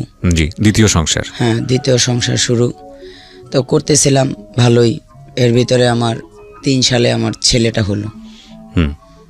ছেলেটা হওয়ার পরে ছেলেটা যখন একটু হাঁটে তখন আমার মানে সতীন যাকে বলে, ওনারও আগের ওয়াইফ জানতে পারলো, এসে অনেক মারধর করলো, আমাকে করলো, আমার ছেলেকে করলো। আসছে বাসায় আপনার সঙ্গে দেখা করতে? বাসায় আসছে, জানতে পারছে। আসলে উনি কোনো অসুস্থই ছিল না, উনি একদম সুস্থ ছিল। তো এসে কি কথা হলো, আপনি জানলেন কিভাবে সে একদম সুস্থ ছিল? জানলাম। আপনি আগেই জানতে পেরেছেন নাকি উনি আসার পরে জানতে? না, উনি আসার পরে জানতে পারছি। কি করছে উনি? উনি আসছে, বাসায় পুলিশ নিয়ে আসছে, মারামারি করছে, তারপরে ওনাকে কাগজ দেখানো হয়েছে, উনি সম্পূর্ণ সুস্থ। এটাই ওনার সমস্যা। উনি মেয়ে দেখলে বা করলে সেটা আসলে আপনারা আস্তে আস্তে জানতে পারবেন, আমি সামনে বলতেছি তাইলে বুঝতে পারবেন। তো উনি যখন ওনার ওয়াইফ মারধর করে ওনাকে নিয়ে গেল, এভাবে করে অনেক দিন গেল, তাই প্রায় 2-3 বছর ওনাকে নিয়ে যায়, মারে, উনি আবার আসে, ওনাকে ধরে নিয়ে যায়, মারে, আবার উনি আসে।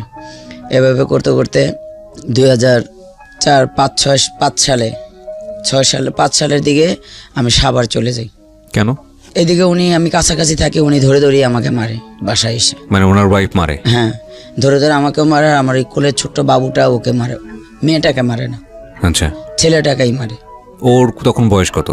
এই বর্ষা তখন ওকে বোঝার মতো বয়স হয়েছে? 3-4 বছর বয়স, স্কুলে যায় এরকম কোনো বয়স? হ্যাঁ, স্কুলে যায়। আচ্ছা, তাহলে আমি ওর কাছ থেকে একটু শুনতে চাই। বর্ষা, আপনার কি মনে আছে, আপনার মা যেটা বললো, এরকম কোনো মেমোরি কি আছে? হ্যাঁ, মনে আছে। কি মনে আছে? একবার যখন আমরা সাভারে চলে আসি তখন ওইখানে একবার ঝামেলা করছিল উনি আইসা, মানে উনি জানতে পারে যে আমরা সাভারে আসছি।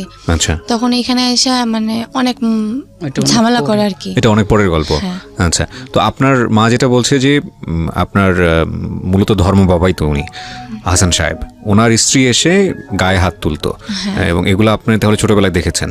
জি। তো আপনি জিজ্ঞেস করতেন আপনার মাকে যে এই লোকটা, এই ভদ্রমহিলাকে কোথা থেকে আসে বা কি অবস্থা? আপনি কি বুঝতেন ওই সময়? আপনি কি বুঝতেন বিষয়গুলো? না, তখন তো আস্তে আস্তে যখন ঢাকায় থাকতাম আর কি, মিরপুরে, তখন তো মাঝে মধ্যে আসতো, তো দেখতে দেখতে আর কি অভ্যস্ত হয়ে গেছে বলতে বুঝতে পারতাম আর কি। ঠিক আছে, আমি আপনার কাছে আবারও যাবো। জি, বলেন। তারপরে আমি যখন সাভার চলে যাই, সাভার গিয়ে তারপরে উনি ক্ষান্ত হয়নি। উনি আমার হাজবেন্ডকে বাসায় আটকে রেখে ওনার যত বাড়ি স্থাবর অস্থাবর যা সবকিছু লিখে নিয়েছে। হ্যাঁ, সব ওনাদের নামে লিখে নিছে, নিয়ে ওনাকে শুধু এক কাপড়ে বের করে দিছে। শুধু একটা লুঙ্গি আর একটা গেঞ্জি পরে সমস্ত কাপড় যা ছিল সব রেখে দিছে।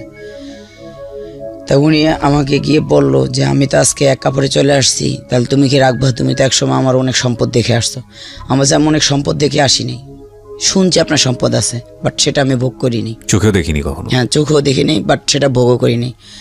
আপনি আমাকে কখনো একটা বড় মাছও কিনে দেন নাই, বড় একটা মুরগিও এনে দেন নাই, শুধু আমার 4টা ডাল ভাত চাইছি, ওইভাবেই দিয়েছেন। 4টা ডাল ভাতি, 5 ভরি গহনও আমাকে দিয়ে দেন নাই। তো এখন যখন এক কাপড়ে আসছেন, তখন যেরকম আপনি আমার কাছে এখনও সেরকম। এটা বলতে গিয়ে তখন আমিও যখন 2006 সালে আমি সাভার একটা দোকান নেই, ছোট্ট একটা চার দোকান। তখন আমি 1 টাকা কাপ রং চা বিক্রি করি। আপনি বিক্রি করতেন? হ্যাঁ। আচ্ছা। সাথে আমার হাজবেন্ডকে বসে রাখতাম। আমার হাজবেন্ডকে আমি এতই ভালোবাসতাম, উনি কোনো কাজ করলে আমার ভালো লাগতো না, যে এত কষ্টের কাজ। উনি তো একসময় অনেক বিলাসিতা করছে, তো উনি চা বিক্রি করবে বা এরকম করবে, আমার কষ্ট লাগতো ওনার জন্য। উনি আপনার ওখানে থাকতো সাভারে? হ্যাঁ, আমার সাথে সাভার চলে গেল, এখানে সব লিখে দিয়ে। My goodness, what a life! একজন ফ্রিডম ফাইটার। এই জন্যই বোধহয় বলে যে ব্যক্তিগত জীবনের সাথে আসলে এই ধরনের কাজকে না জড়ানোই বোধহয় ভালো। কোটি কোটি টাকার মালিক কি নাই ভদ্রলোকের, সে এখন তারপরেও তো অ্যাটলিস্ট একটা জায়গা পেয়েছে সে, কারণ তার সেকেন্ড ওয়াইফ তাকে এতটা সাপোর্ট দিচ্ছে। At least is a lucky. মানে ওই পর্যন্ত, গল্পের এই পর্যন্ত। তারপর কি হলো? চার দোকানটা আস্তে আস্তে বড় করে ফাস্টফুডের দোকান করলাম। তো এভাবে করতে করতে একদিন পেপারে এই একটা বিজ্ঞাপন দিল যে কাতারের লোক নেবে ইনস্ট্রাক্টর। আচ্ছা। তো উনি ইন্টারভিউ দিল, দেওয়ার পরে রোববার দিনই এটা রেজাল্ট আসলো, ভয়েস সেলের থেকে নিবে আর কি। উনি তো সরকারিভাবে চান্স পাইল।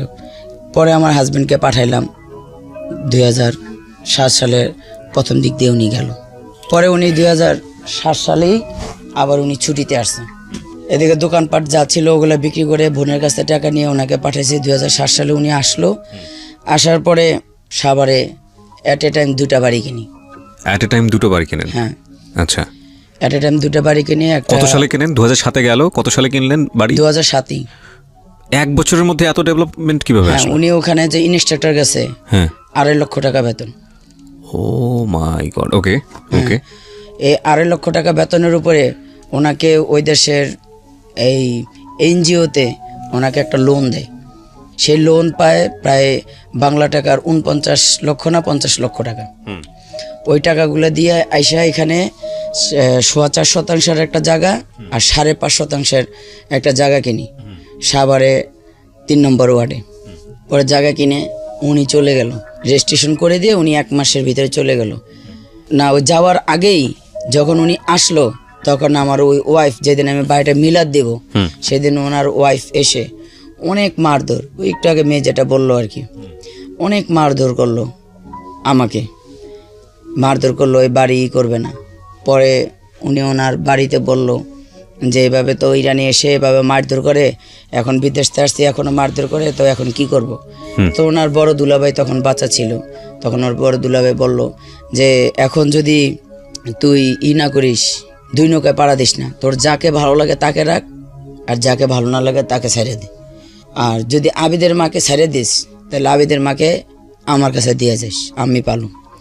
আর ইরানির যদি ছেড়ে দিস তাহলে তো আমাদের কোনো কথাই নেই, ওনাদের সাথে ওনাদের পরিবারে ওনাকে দেখতে পারতো না। তো এটা বলার পরে উনি বাড়িতে গেল গা, ওই দিনে গিয়ে ডিসিশন নিল, বাড়িতে কথা টথা বলে এসে আগের ওয়াইফকে ছেড়ে দিল। দিয়ে উনি ওই 1 সপ্তাহের ভিতরেই আবার চলে গেল কাতারে।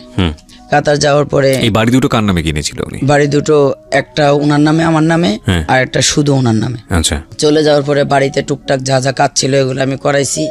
এদিক দিয়ে আমার ভিসাটাও, মানে আপনারও কাতারের ভিসা হয়ে গেছে? হ্যাঁ, ওকে। ভিসা কমপ্লিট করতেছি। উনি ছেলেকে নেবে, আমাকে নেবে, মেয়েকে নেবে না। তাই আমি ওনাকে বলি যে আমার মেয়ের জন্য আমি বিয়ে করছি, আমার মেয়েকে না নিলে আমি যাব না। তখন উনি বলে যে আমি তাহলে আগের ওয়াইফকে নিয়ে আসবো। আমি তুমি তো ওকে ছেড়ে দিছো, ছেড়ে দিলে কি হয়েছে, আমি ওকে আবার কবিল করে আবার নিব, তাও এই মেয়েকে নিব না। আমি কিন্তু তোমার কাছে মেয়ের জন্য বিয়ে করছি। মেয়েকে নেবে না কেন? মেয়েকে পছন্দ করতো না? মেয়ে ওকে ওই কোনো দিনও মেয়েকে ডাকে নেই, কোনো দিনও মেয়ের সাথেও কথা বলে নেই, এমনকি কোনো দিনও মেয়েটাকে বলে নাই যে আম্মু বা এই বর্ষা বা এদিকে।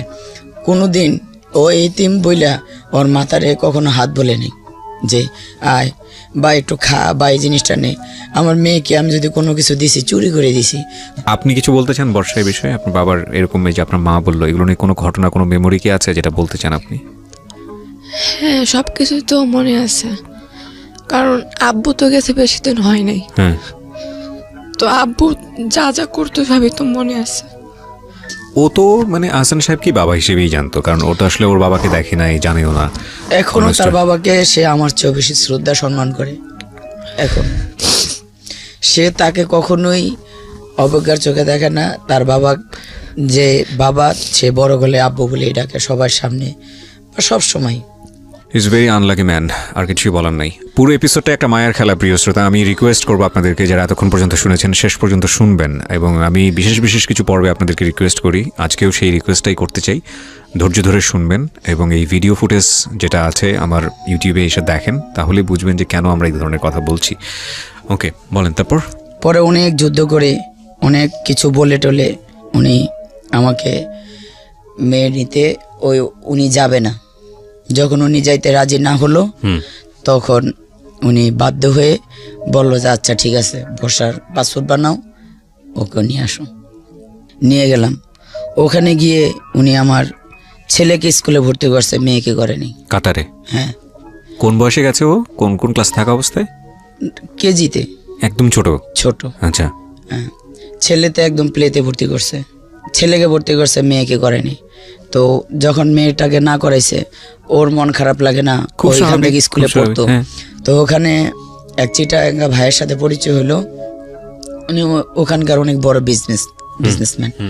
তা ওনাকে বলার পরে উনি বলল যে আপনি কোনো চিন্তা করেন না, আমি ওর পড়ার খরচ দিব। তো ভাইয়াটা ওকে নিয়ে বাংলাদেশ এম্বাসি স্কুলে ভর্তি করলো, ভর্তি করে ওর পড়ার যা খরচ উনি দিত। কিন্তু আপনি কাতারে গিয়ে চিটাগংয়ের যে ভদ্রলোকের সাপোর্ট নিচ্ছেন, এটা নিয়ে আপনার ফ্যামিলিতে কোনো ঝামেলা হতো না? না, উনি বরঞ্চ খুশি হইতো যে উনি টাকা দিচ্ছে। আর উনি, আপনি যেটা সংসারে অশান্তি হইতো, উনি যদি ভাবতো যে আমি দুশ্চরিত্রা, তাইলে ওনার কাছে অশান্তি মনে হতো। কিন্তু উনি তো আমাকে বিভিন্নভাবে বাজাইছে, বিভিন্নভাবে ট্রাই করে দেখছে যে আসলে কোনো ঝামেলা। বিভিন্নভাবে ওনার ফ্রেন্ড সার্কেল দিয়ে টাকা পাঠায় দিয়ে বিভিন্নভাবে ট্রাই করে দেখছে। আমাকে কেউ কখনো টলাইতে পারেনি। কোরআন শরীফ শপথ করছি সেটা না, এমনিতেও আমাকে কেউ টলাতে পারেনি।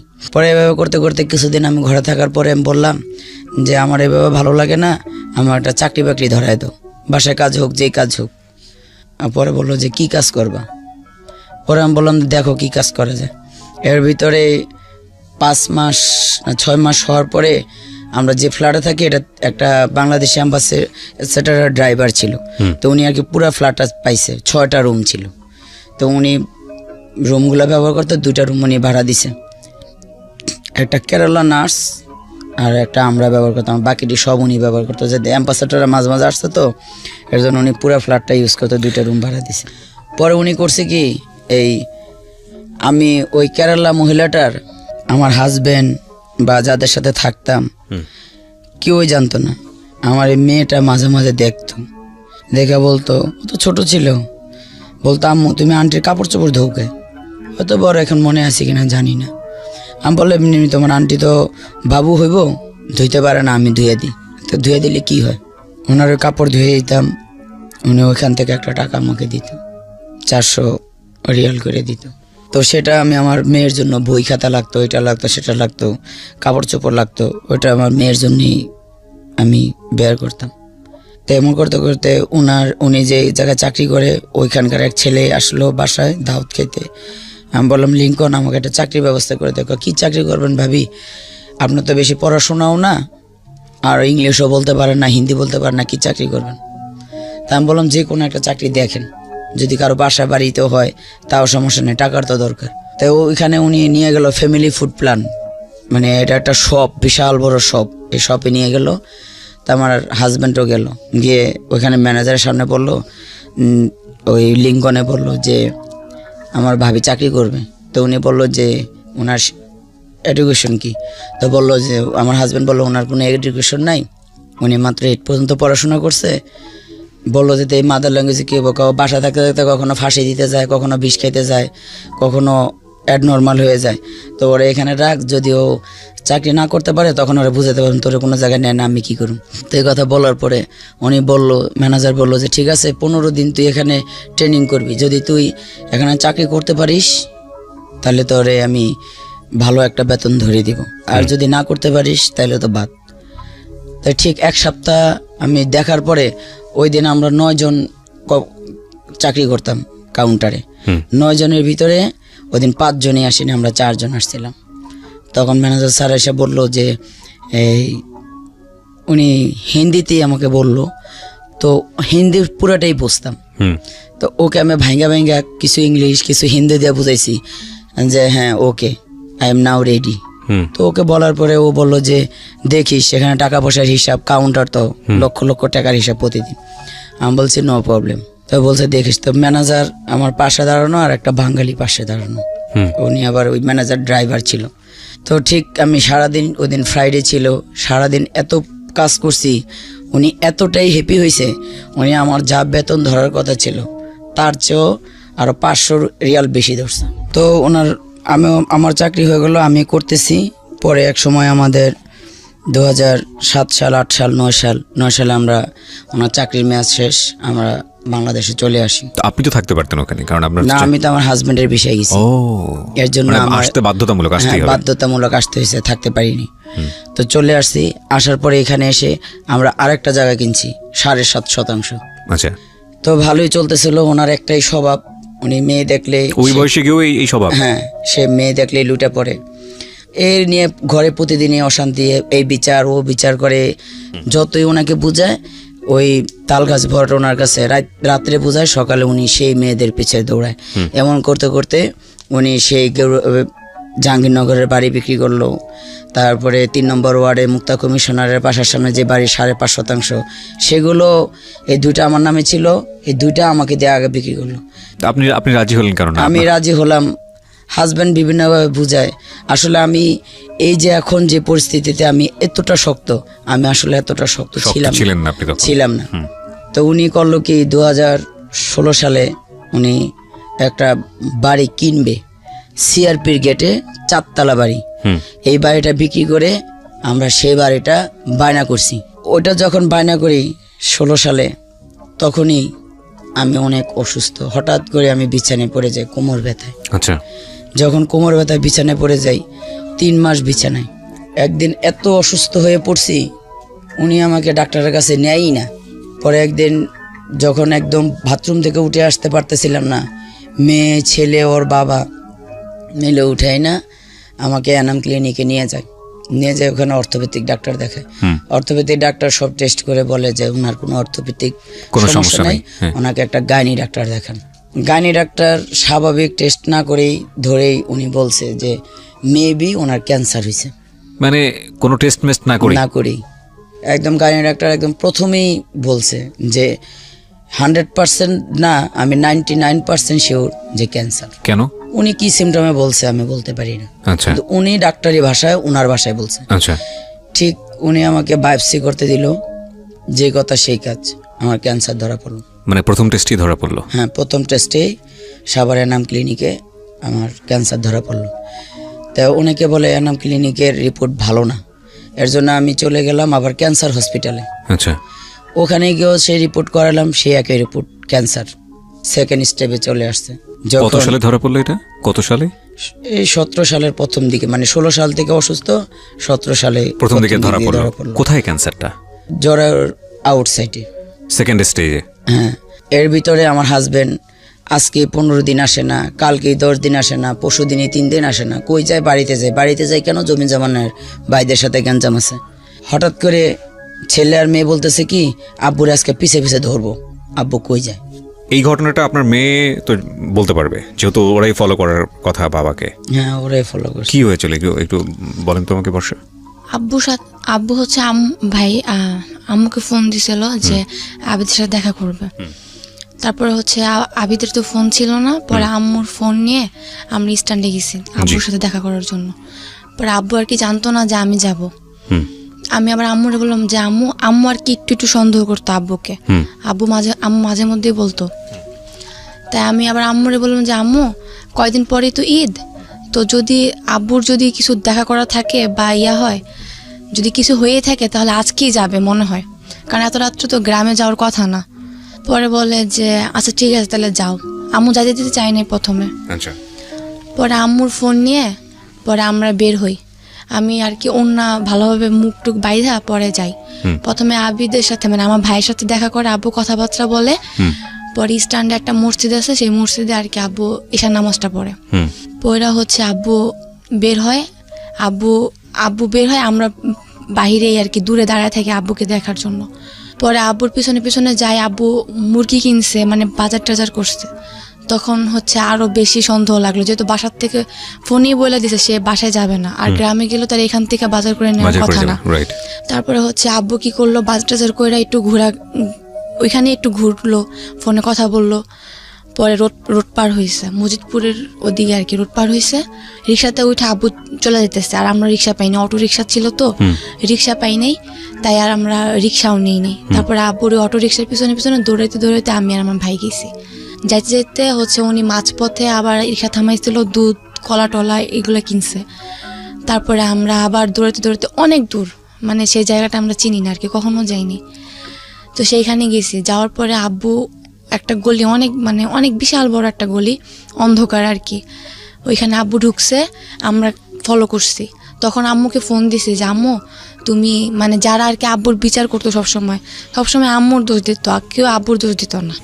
তাই আমরা আম্মুকে ফোন দিছি যে আম্মু তোমরা সবাইকে নিয়ে দরকার হয় যারা আশেপাশে আসে তাদেরকে নিয়ে আসো, কারণ প্রমাণ তো এখন এরকম তো আর প্রমাণ পাওয়া যাবে না। তারপরে হচ্ছে আম্মুকে ফোন দিছে, আম্মু আসতে না আসতেই আব্বু কি করছে বুঝাই গেছে, মানে ওই মহিলাটা বুঝাই গেছে যে আমরা আসছি।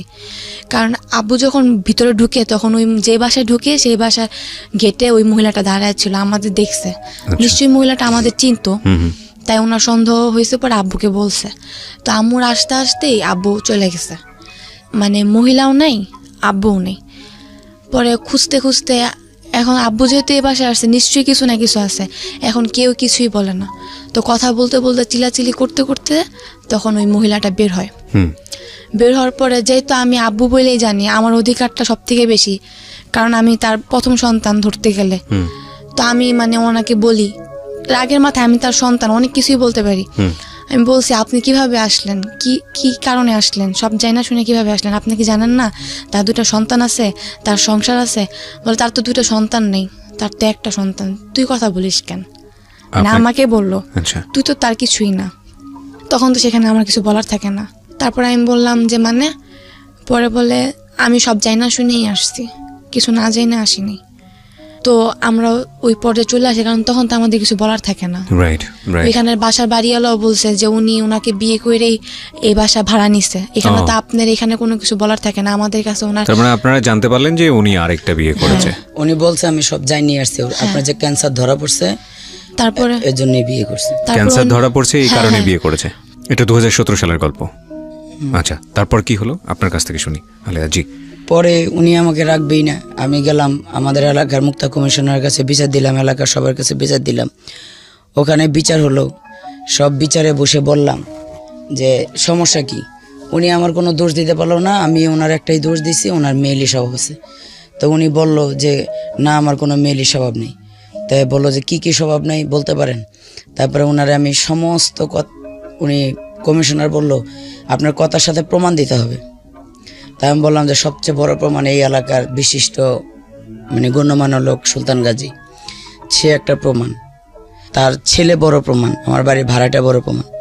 পরে বললো যে আপনার কাজের মানুষ সুলতান গাজী বললো হ্যাঁ, একটা মেয়ে, আমি ওনাকে বারবার বলছি মেয়েটার সাথে মিশতে না, উনি অনেকবার গেছে। এবং এই মেয়েটার কোনো দিনই কোনো বাড়ি গাড়ি টাকা পয়সা চাওয়া পাওয়া ছিল না, শুধু আর স্বামীর ভালোবাসাটুক চাওয়া পাওয়া ছিল। এই ভদ্রলোক কখনোই এই মেয়েটাকে দেয়নি। তো উনি বিচার টিচার সবই করলো, উনি বলল যে আমি এই স্ত্রী রাখবই না। আল্লাহ মাফ করুক, হেদায়েত দিক ওনাকে। ঠিক আছে, আমরা আর নাই বা বলি ওনার সম্পর্কে। এরপরে কি দাঁড়ালো, রেজাল্টটা কি দাঁড়ালো?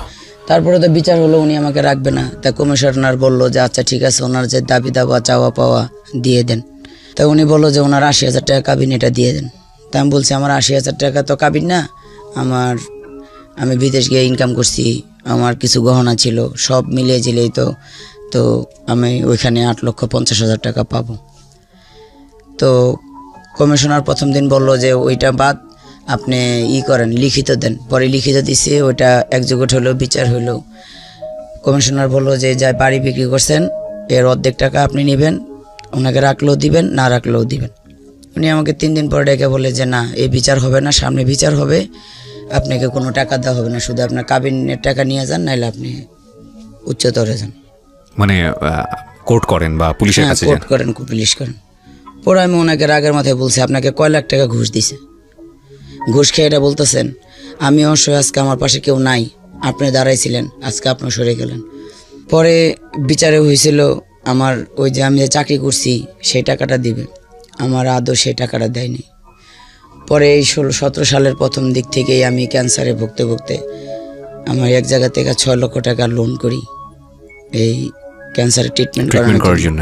হ্যাঁ, বলছে যে 9 লক্ষ টাকার বেশি লাগতে পারে, মেডিসিন, অপারেশন, তারপরে কেমো, থেরাপি মিলে ক্যান্সার হসপিটাল থেকে বলছে। তো আমি একটা সমিতির কাছ থেকে 6 লক্ষ টাকা লোন করি। এরা লোনটা এই কারণে দিছে, আমার লেনদেন আমি সবসময় করতাম, আমার ভালো বিদায় এরা লোনটা দিছে। কিন্তু এরা জানতো না যে আমার লোনটা ব্লক হয়ে যাবে। এখন আমার লোনটার এগেইনস্টে কেস হয়েছে, আমি লোনটা দিতে পারিনি, তাদের লাভও দিতে পারিনি, আসলও দিতে পারিনি। তাই এভাবে করতে করতে ওই টাকাটা আমার কাছেই ছিল। এইদিকে অনেক ডাক্তার দেখাইছি, ওষুধ খাইছি, এটা করছি, টাকা কিছু ভাঙ্গা হয়ে গেছিলো, কিছু ছিল। আমি 18 সালের শেষে আমার এই ক্যান্সার নিয়ে আমি ভেলুরে যাই, কিন্তু ভেলুরে যাব কার সাথে যাইতে পারি না।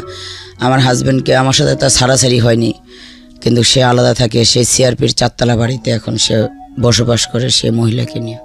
মানে যেই বায়না করেছিলেন যেই বাড়িটা হ্যাঁ, আপনি? যে বাড়িটা। মুক্তা কমিশনার এলাকার মানুষ বিচার করে বলে, হাসান সাহেব আপনার সাথে তো তার ছাড়াছাড়ি হয় নাই, তার সাথে আপনি 17-18 বছর সংসার করছেন, আপনি তাকে নিয়ে যান, ট্রিটমেন্টের টাকা তো সেই দিবে, আপনি দিবেন না, শুধু ওই করেন। পরে সে রাজি হয় না, অনেক কষ্ট করে তাকে রাজি করে। করানোর পর তার ভিসা লাগাই আমি, তাকে সে প্লেন দিয়ে আমি নিয়ে যাই। সমস্ত টাকা আমার টাকা খরচে, আমি টাকা আমার কিছু বন্ধু বান্ধব দিছে, কিছু ভাই বোন দিছে, কিছু লোনের টাকা ছিল। ভেলুর যখন যাই, আমার ট্রিটমেন্ট যখন শুরু হয়, যখন আমার শরীরে একটা কেমো আর 4টা রেডিয়েশন দেয়, ঠিক সেদিন সে আমাকে বলল যে আমার বাথরুম ধরছে। আমি বললাম আমাকে তো এখন রেডিয়েশন দিবে, আমি একটু বাথরুম থেকে আসি, তারপর তুমি যাও। এ কথা বলে আমি বাথরুমতে আসলাম। পরে সে ব্যাগটা আমাকে দিয়ে দিল। দিয়ে দেওয়ার পরে সে আমাকে সেই রেডিয়েশন রুমে রাইখা সে পালাইয়া ঢাকা চলে আসে বাংলাদেশে। আমি সেই দেশে একা ট্রিটমেন্ট করি। ডাক্তাররা বলে যে ক্যান্সারের রোগীদের আমরা একা ট্রিটমেন্ট দিব না। আমি সেই ডাক্তারের পায়ে ধরে কি কান্না। ডাক্তার বলে যে না, কোনো ট্রিটমেন্ট দিব না, ক্যান্সারের রোগীরা কেমো দিলে যে কোনো সময় মারা যায়, দিবেই না। আমি অনেক কান্নাকাটি করলাম সেই 2টা থেকে 5টা পর্যন্ত। ডাক্তারের পাও আমি আর ছাড়লাম না, যে আমাকে ট্রিটমেন্ট না দিলে আমার 2টা বাচ্চা আছে, আমার বাচ্চা 2টার কেউ নাই। ওরা তো বাংলা বোঝে না, ওদের হিন্দি ইংলিশে। অনেক 5টা 6টা বাজে, তখন উনি বিভিন্ন ডাক্তারদের নিয়ে বোর্ড মিটিং বসে বলে যে ঠিক আছে এখন কি করা যায়। ও তো সেই 2টা থেকে কান্না শুরু করছে, কান্না থামাইতেছে না। পরে বললো যে ঠিক আছে, রেডিয়েশন তো তুমি একা একা এসে দিতে পারবা, কেমন দিন তুমি কাউকে রাইখো সিগনেচার দেওয়ার জন্য। আমি বলছি আচ্ছা। তো আমি এতটাই ওখানে টাকার জন্য অনেক সময় খাইতেও পারিনি মানুষের কাছ থেকে। ওখানে আমি বাচ্চার কাছে চিকিৎসা করতে পারি নাই। ও আমাকে, আমি ওর কাছে এতগুলো টাকা পাই, ও আমাকে 1টা টাকাও দেয় নাই। আমার যে মেন ডাক্তার জবা শেঠি, সেও আমাকে মাঝে মাঝে খাবার জন্য টাকা দিত। শেষ পর্যন্ত কি মানে পারলেন ট্রিটমেন্টটা সাকসেসফুল করতে? ট্রিটমেন্ট এখনো, ক্যান্সার ট্রিটমেন্ট তো একবারই শেষ হয় না। আমার এই পর্যন্ত প্রায় 12 লক্ষ টাকা গেছে, এই ধার দেনা, লোন, সুদে, এভাবে চলতেছে। ওইখানকার ট্রিটমেন্ট কমপ্লিট হয়েছিল নাকি কমপ্লিট ছাড়াই ফিরে না, আসতে? এখনো ট্রিটমেন্ট চলছে। ও এখনো যেতে হয় হ্যাঁ, আপনাকে ওখানে? আমি 3 মাস থেকে চলে আসার পরে আমি আবারও গত মাসে আমি গেছি, যার 27 দিন থেকে আবারও সামনের মাসের 5 তারিখে আমার যাওয়ার ডেট। কি পরিমাণ টাকা লাগতে পারে এই ট্রিটমেন্ট কমপ্লিট করতে? আসলে কিছু বলেছে? ক্যান্সারের ট্রিটমেন্ট তো এটা কোনো বলে কেউ হয় না। আমার প্রত্যেক 3 মাস পর পরই এখন ট্রিটমেন্টের জন্য যাইতে হবে। আর যদি বেশি সিরিয়াস হয়ে যায়, এখন আমার এই হাতটা বন্ধ হয়ে যাচ্ছে, হাতটা সারাক্ষণ প্যারালাইসিসের মতন, এই হাতটা দিয়ে এমন ভালো কিছু করতে পারি না, কিছু ধরে খেতে পারি না, পড়ে যায় হাত থেকে। অনেক টাকারই প্রয়োজন, আর পিছনের লোনগুলো তো আছেই। আর ঘর ভাড়া পাচ্ছে ডিসেম্বর থেকে জুন পর্যন্ত। আমি গত কালকে সারাদিন আমার এই 2 ছেলে মেয়েকে নিয়ে সারাদিন সকালে পানি ভাত দিয়ে মরিচ দিয়ে খাইছি, বিকালেও সেই মরিচ দিয়ে পেঁয়াজ দিয়ে ভর্তা করছি, সন্ধ্যার সময় 1 কাটি লাউ শাক আনছি 10 টাকা দিয়ে, সেটা আজকে শুধু নিরামিষ পাকায় খেয়ে এখানে আসলাম। আমার একটাই কষ্ট যে উনি এই কোরআন শরীফ শপথ করো আমাকে ফেলে চলে গেছে। আমার কি ছিল না, রোগ তো আমাকে আল্লাহ দিছে, আমি তো রোগটা বানাই নেই। প্রিয় শ্রোতা, এটা একটা জীবন গল্প, খুব ছোট করে তোলা একটা জীবন গল্প। একটু যদি ফ্ল্যাশব্যাকে যান তাহলে দেখবেন যে এই আলেয়া যে বাসের সিটের নিচে করে পালিয়ে ঢাকা শহরে এসেছিল শুধু ছোটবেলায় বিয়ে করবে না বলে। তারপর সে একসময় সেই পরিবারেরই হাল ধরেছে। শুধু সেই পরিবার না, তার খালার পরিবার, খালাতো ভাই বোনদেরকে মানুষ করার পেছনেও তার একটা ভূমিকা আছে।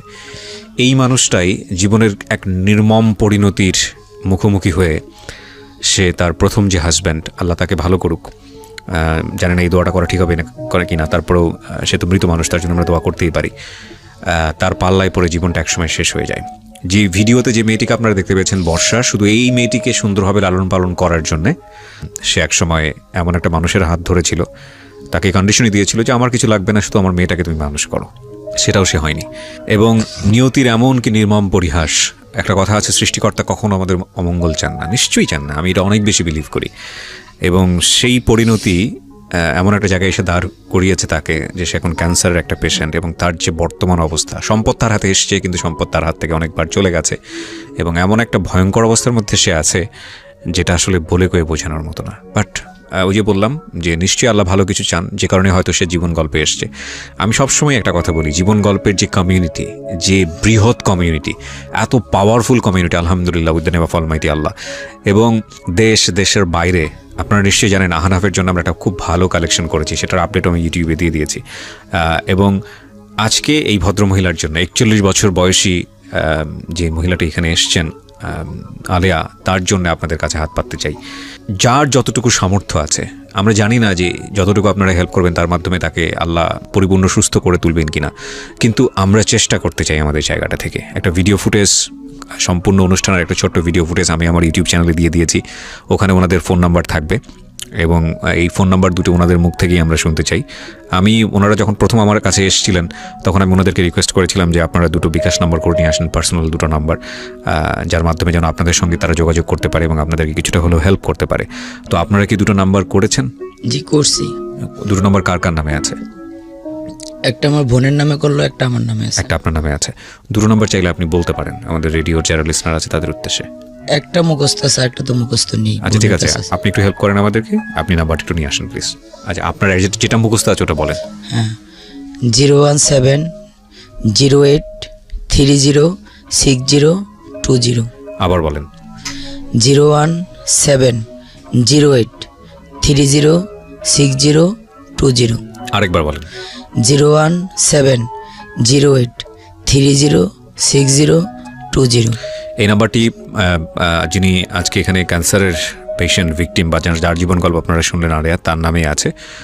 এটা পার্সোনাল নাম্বার, বিকাশ নাম্বার। আপনারা এই নাম্বারে অর্থ সাহায্য পাঠাবেন, সেটার জন্য আমি বিনীতভাবে রিকোয়েস্ট করছি। এবং একই সাথে আপনাদেরকে এটাও বলতে চাই যে এই নাম্বারে তার সঙ্গে আপনারা কমিউনিকেট করতে পারেন, কিন্তু আমার বিনীতভাবে রিকোয়েস্ট থাকবে আপনাদেরকে, বিনীতভাবে, বিশেষ করে দেশের বাইরে যারা শুনছেন, আপনার কোনো ব্যাংক অ্যাকাউন্ট নাম্বার আছে? হ্যাঁ আছে। আচ্ছা, ব্যাংক অ্যাকাউন্ট নাম্বারটাও আপনি চাইলে বলতে পারেন। 17,819। 17,819। এটা কি মানে কোন ব্যাংকের? ইসলামী ব্যাংক। ইসলামী ব্যাংকে। ব্যাংকে বলো। 17819। আগে পিছে কোনো কিছু নাই? না। আচ্ছা, তো আচ্ছা, ইসলামী ব্যাংকের 17819। ইসলামী ব্যাংক বাংলাদেশ লিমিটেড। আচ্ছা, একটা আপনারা বিকাশ নাম্বার পেলেন, একটা হচ্ছে আপনারা ব্যাংক অ্যাকাউন্ট নাম্বার পেলেন ইসলামী ব্যাংকের, আর আরেকটা আমি নাম্বারের কথা বলছিলাম সেটা সম্ভবত আপনার খালার নামে আছে। হ্যাঁ, ওই নাম্বারটা একটু বলে দেন। 01305844908। আরেকবার বলেন, আস্তে আস্তে বলেন। 01305844908।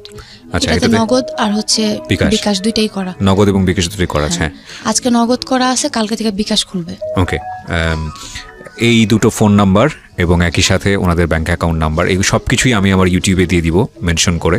এবং শুধু এটা না, আমি এই যে আপনারা আজকে যারা এই গল্পটা শোনার পরে ওদেরকে হেল্প করবেন, আমি আপনাদেরকে কথা দিচ্ছি যে খুব শীঘ্রই ফলো আপটাও আমি একটা ভিডিও দিয়ে দিব আমার ইউটিউব চ্যানেলে। আমি ইউটিউব চ্যানেলটা মেনশন করছি, www.youtube.com/RJKibriya.FM।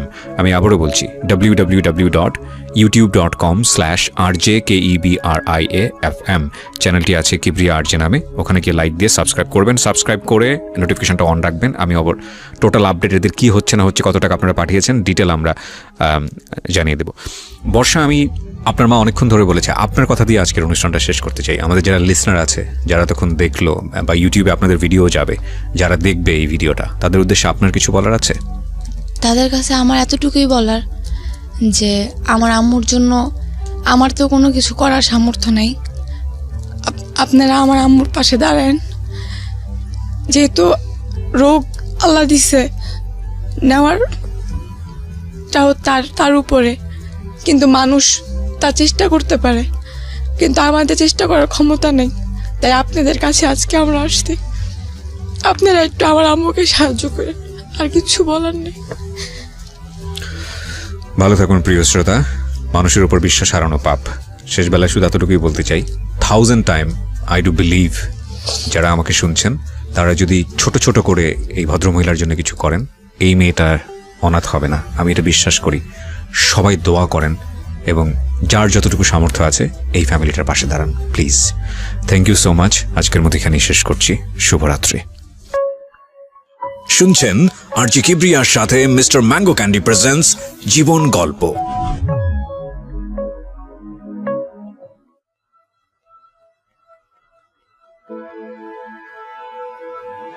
Love, hate, challenge, motivation, lies, truth, impossible, virtue, morality, something beyond entertainment. Welcome to my stage of reality. Stay tuned. Sunday and Wednesday with me, Archie Kibriya, only on Dhaka FM 90.4.